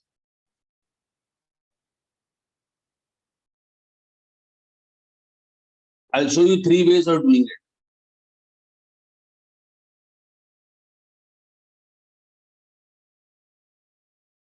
There is a 3 command method, 2 command method, and 1 command method. I'll show you 3 ways of doing it. Firstly, using our previous logic, you create table EMP struct. You create table EMP struct as select star from EMP. This will duplicate the data. Yes or no? This will copy the table. Then what you do is you delete the rows.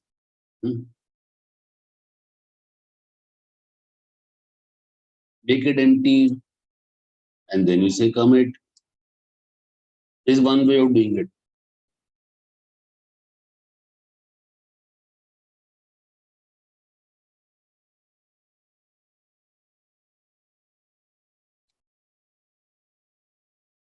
This is solution number 1.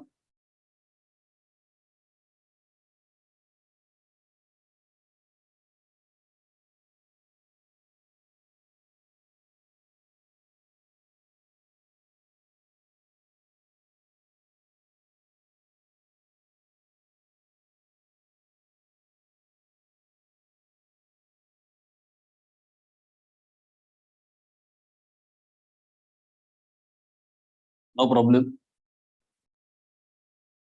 Now, so first I copy the table, then I delete the rows, and then I say commit. Yes, Pankaj, that's what I'm coming to. A second way of doing it, in fact, a shorter method, an easier method, as Pankaj is asking. And I remember this question had come from Chaitanya last week. Chaitanya, are you here?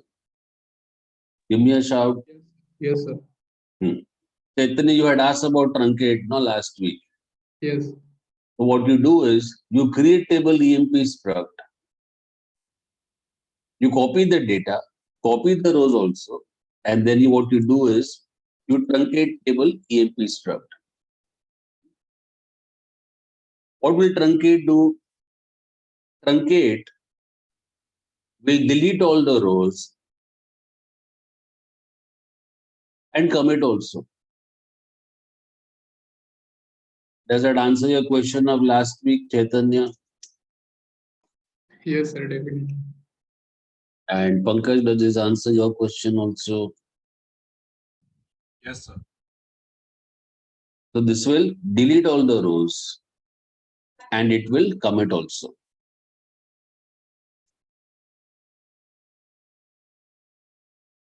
So this is a shorter method, no? In 2 steps only we solve the problem.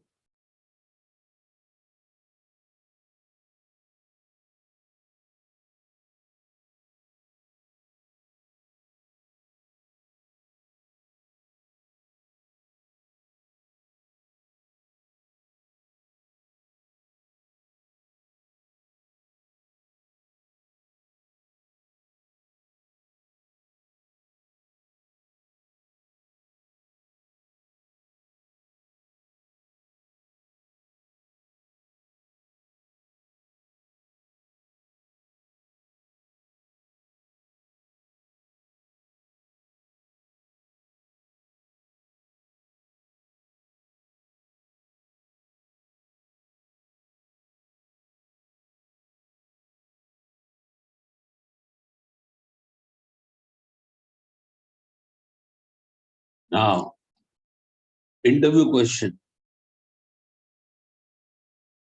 What is the difference between delete and truncate? Difference between delete and truncate. Let's discuss this.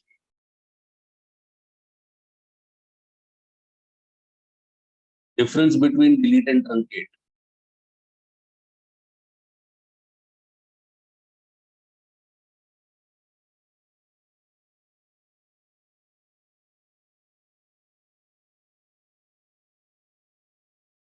There are half a dozen differences. Let's see all of them.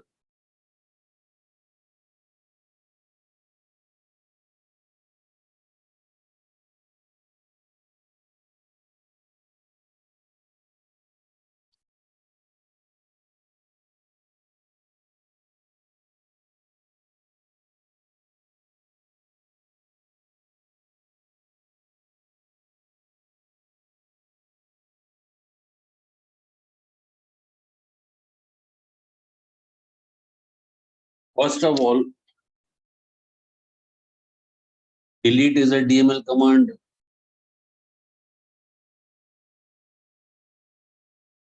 Truncate is a DDL command.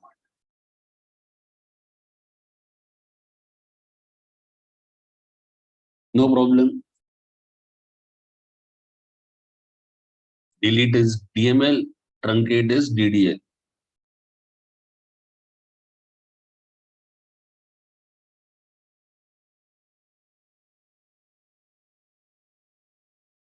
Therefore, delete command requires commit. Vaishnavi, Yes, sir. truncate is auto commit. Why? Because it's DDL command.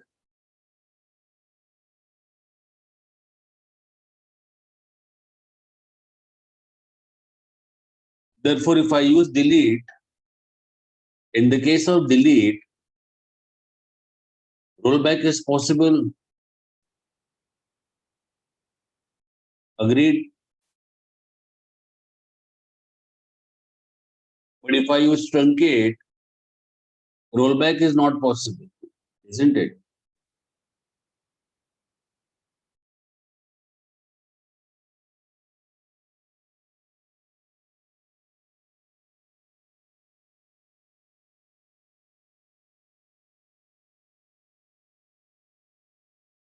Delete is ANSI SQL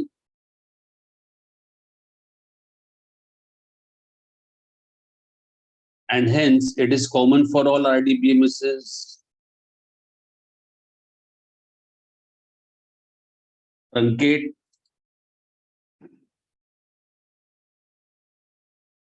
is not ANSI SQL.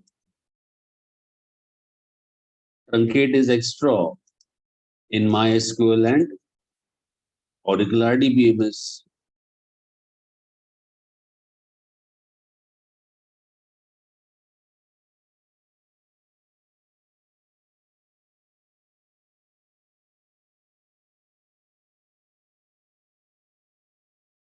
And as Vaishnavi is pointing out, you can specify where clause we delete.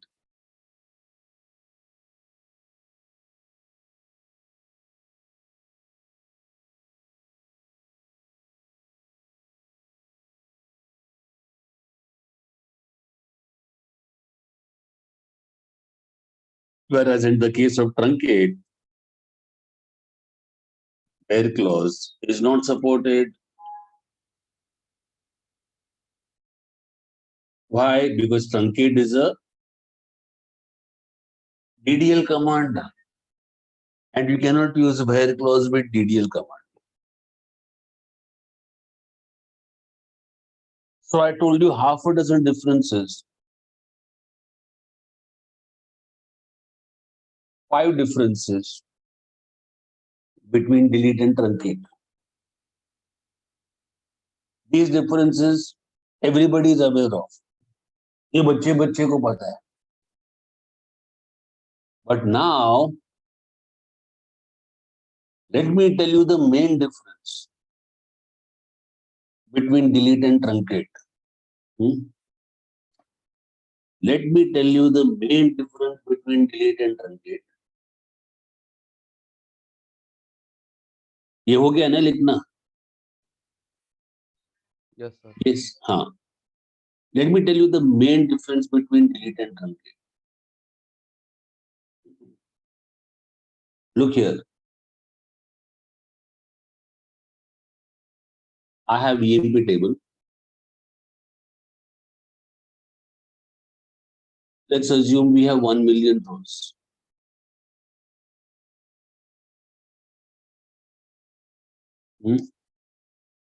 I have 1 million rows.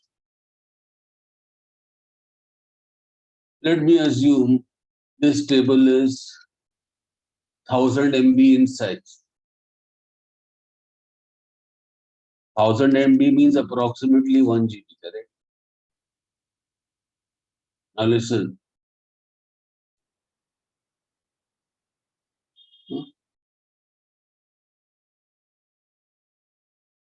Akshay, आता गम्मत बोल. Suppose I say delete from EMP.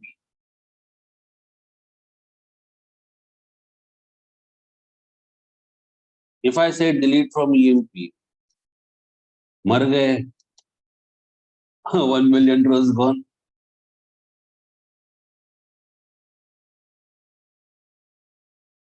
Then if I say commit, फिर तो खल्लास. They are gone forever. Now students, after deleting 1 million rows, after giving a commit, what are we expecting? We are expecting that 1000 MB space has become free. Isn't it? We are expecting that 1000 MB has become free. Well,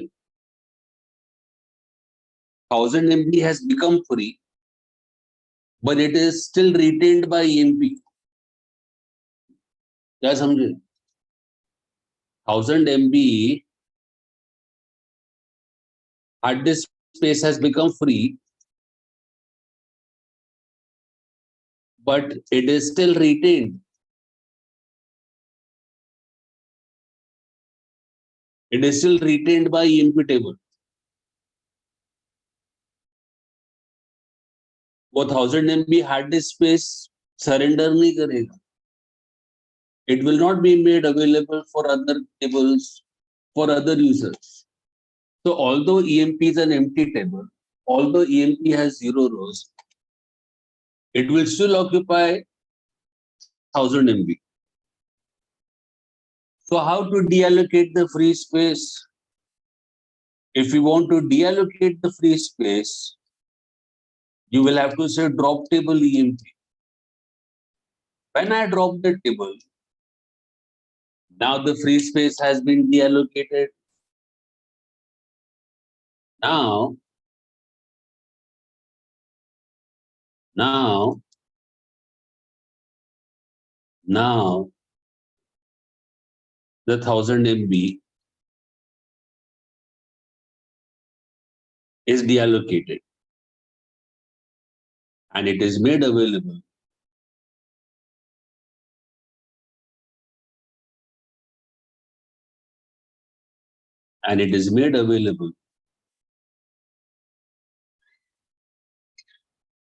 for other tables and users. After doing this, if you want to retain your EMP table, you will say create table EMP, and you will start with 0 MB. तो ये सब झोल करने के बाद you create table EMP from scratch and you start with 0 bytes. Did you understand everyone? Delete में क्या हो रहा है?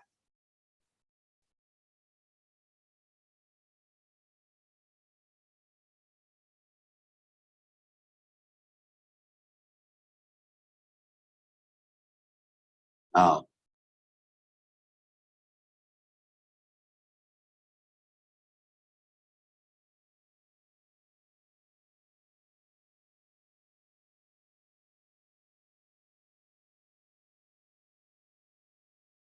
now that everyone has understood delete, let's compare with truncate.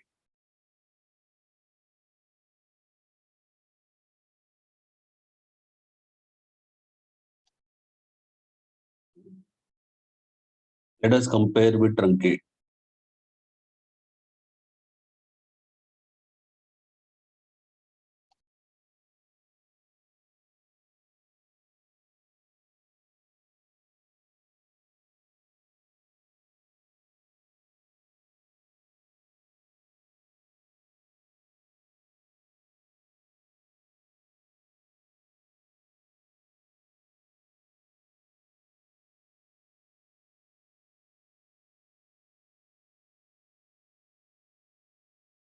Let us compare with truncate. Now listen. You know, here if I say truncate table EMP,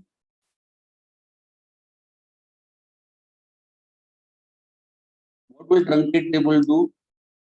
It will delete all the rows and commit, and it will deallocate 1000 MB hard disk space and make it available for other tables, for other users.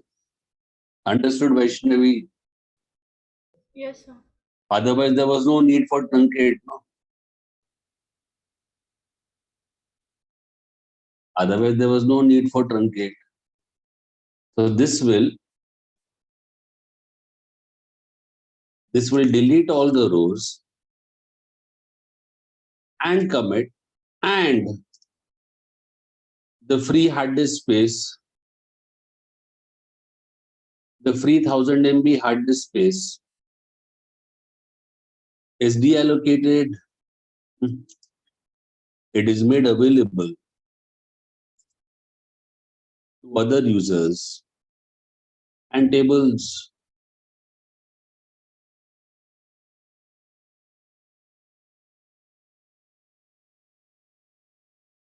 So if you want to deallocate the space, you should use truncate, no?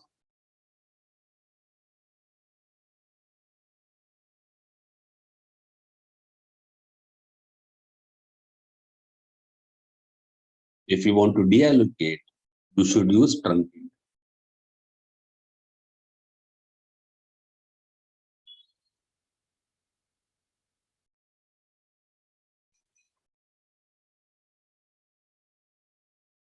Because dropping the table,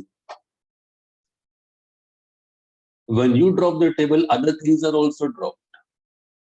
Indexes are dropped, When I drop the table and recreate it, I need to recreate the indexes. I need to recompile all my programs. Both magaj mariga. Got it? And one last point. One more difference between delete and truncate. So far, I haven't covered the topic of triggers. I will cover that next week, maybe on Wednesday. But when you delete the table, delete triggers on table will not execute. Sorry, delete triggers on table will execute. Whereas when I truncate the table, delete triggers on table will not execute. Don't worry about this point right now. I'll be covering triggers next week, but just make a note of it.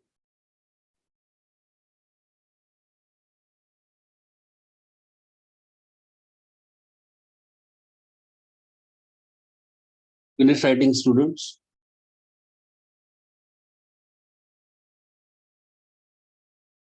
So we managed to copy the structure. 2 steps are needed. I'll show you a third method. The easiest way of doing it, shortcut bata raha hu main.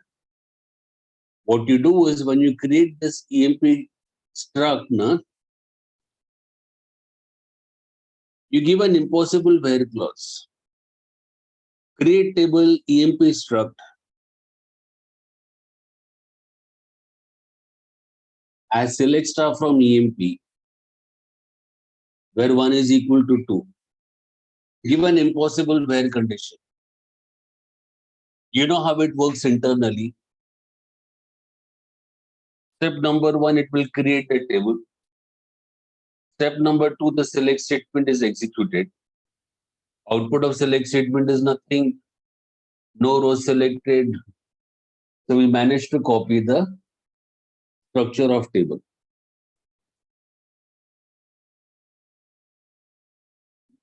What next? May I continue for another 10 minutes, students? Yes, sir. Let's finish it off now. 2 points. Yes, sir. बाद में complaint मत करना सीधे बाद में मेरे नाम पे एफआईआर आता है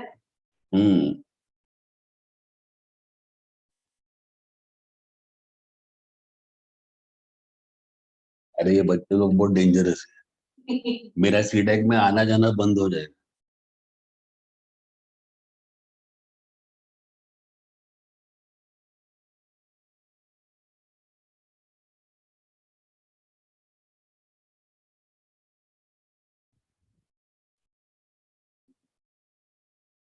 So what next? You want to rename a column. Don't you think it's a stupid idea? Renaming a column.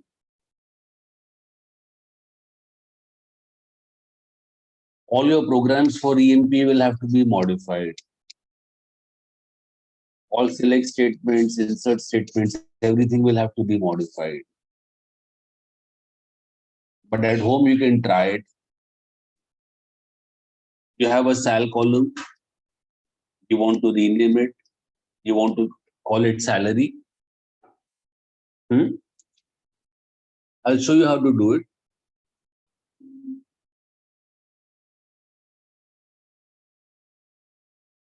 What you do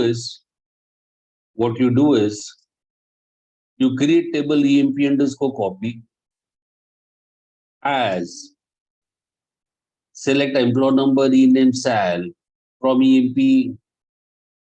What you do is for the sal column, you give an alias of salary.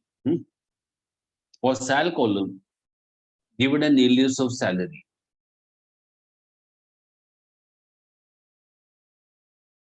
So what happens? New table is created. EMP underscore copy. What does it consist of?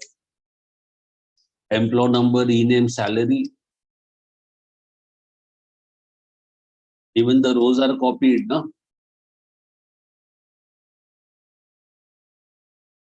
Once you do this, once this has been done, what you do is you drop your original table EMP and then you rename table EMP underscore copy to EMP. समझ गए बच्चे लोग? Things have to be done in a roundabout manner. There's no direct command to do this. Even if you contact Oracle Tech Support or MySQL Tech Support, if you tell them, can I rename a column? They will say no, and they will charge you $200 an hour to say no. I have told you free of cost how to rename a column. It has to be done in a roundabout manner, like this. ठीक है ना?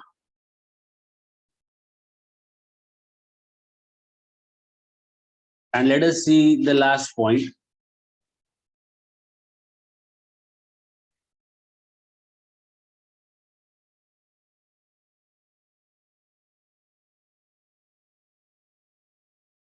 What is the last point? We want to change the position of column. We want to change order of column in table structure. Why are we doing this? Because of null values. It is for storage considerations. So here is the thing. I would like SAL to be the first column.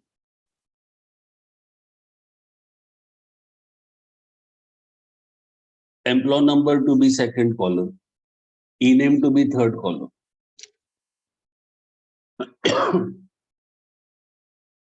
You know what to do. You know what to do. You create table EMP underscore copy and the order of columns in select statement. You select SAL first, employee number second, E-name third. क्या समझे? Then you drop table EMP and you rename table EMP underscore copy as EMP. Will have to be done in a roundabout manner.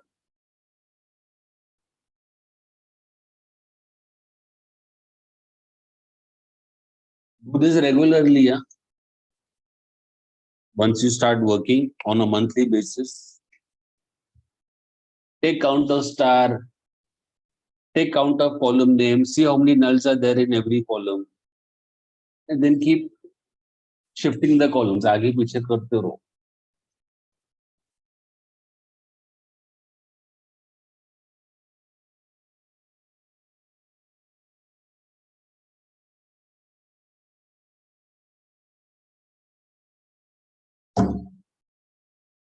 No problem, students. Everyone understood alter table?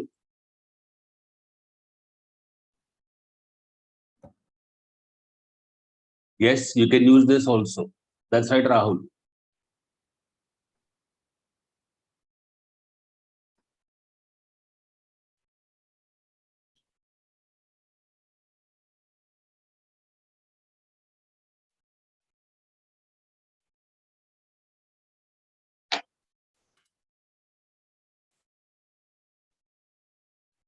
Shall we call it a day? Yes, sir. Yes. Yes, sir.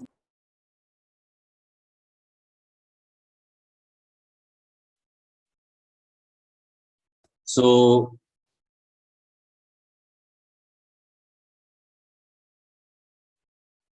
I didn't understand your question, Himanshu. Salary column was not present. Sir जब हम लोग rename कर रहे थे cell को salary में, तो salary वाला कॉलम तो वहाँ पे था ही नहीं सैलरी, मतलब ईएमपी टेबल में पहले से. नहीं, EMP टेबल में SAL कॉलम था ना. Yes. EMP टेबल में I had a SAL column I wanted to rename sal to salary. So with the help of subquery, I created table EMP underscore copy.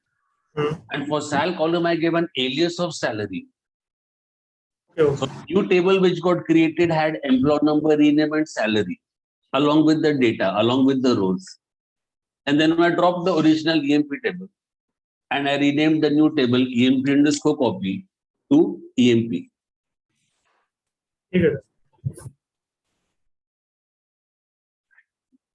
So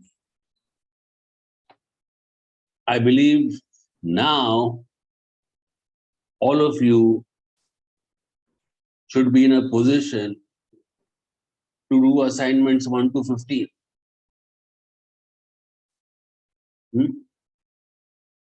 In Oracle. The remaining things you do in MySQL. And on that note, I'll stop for today.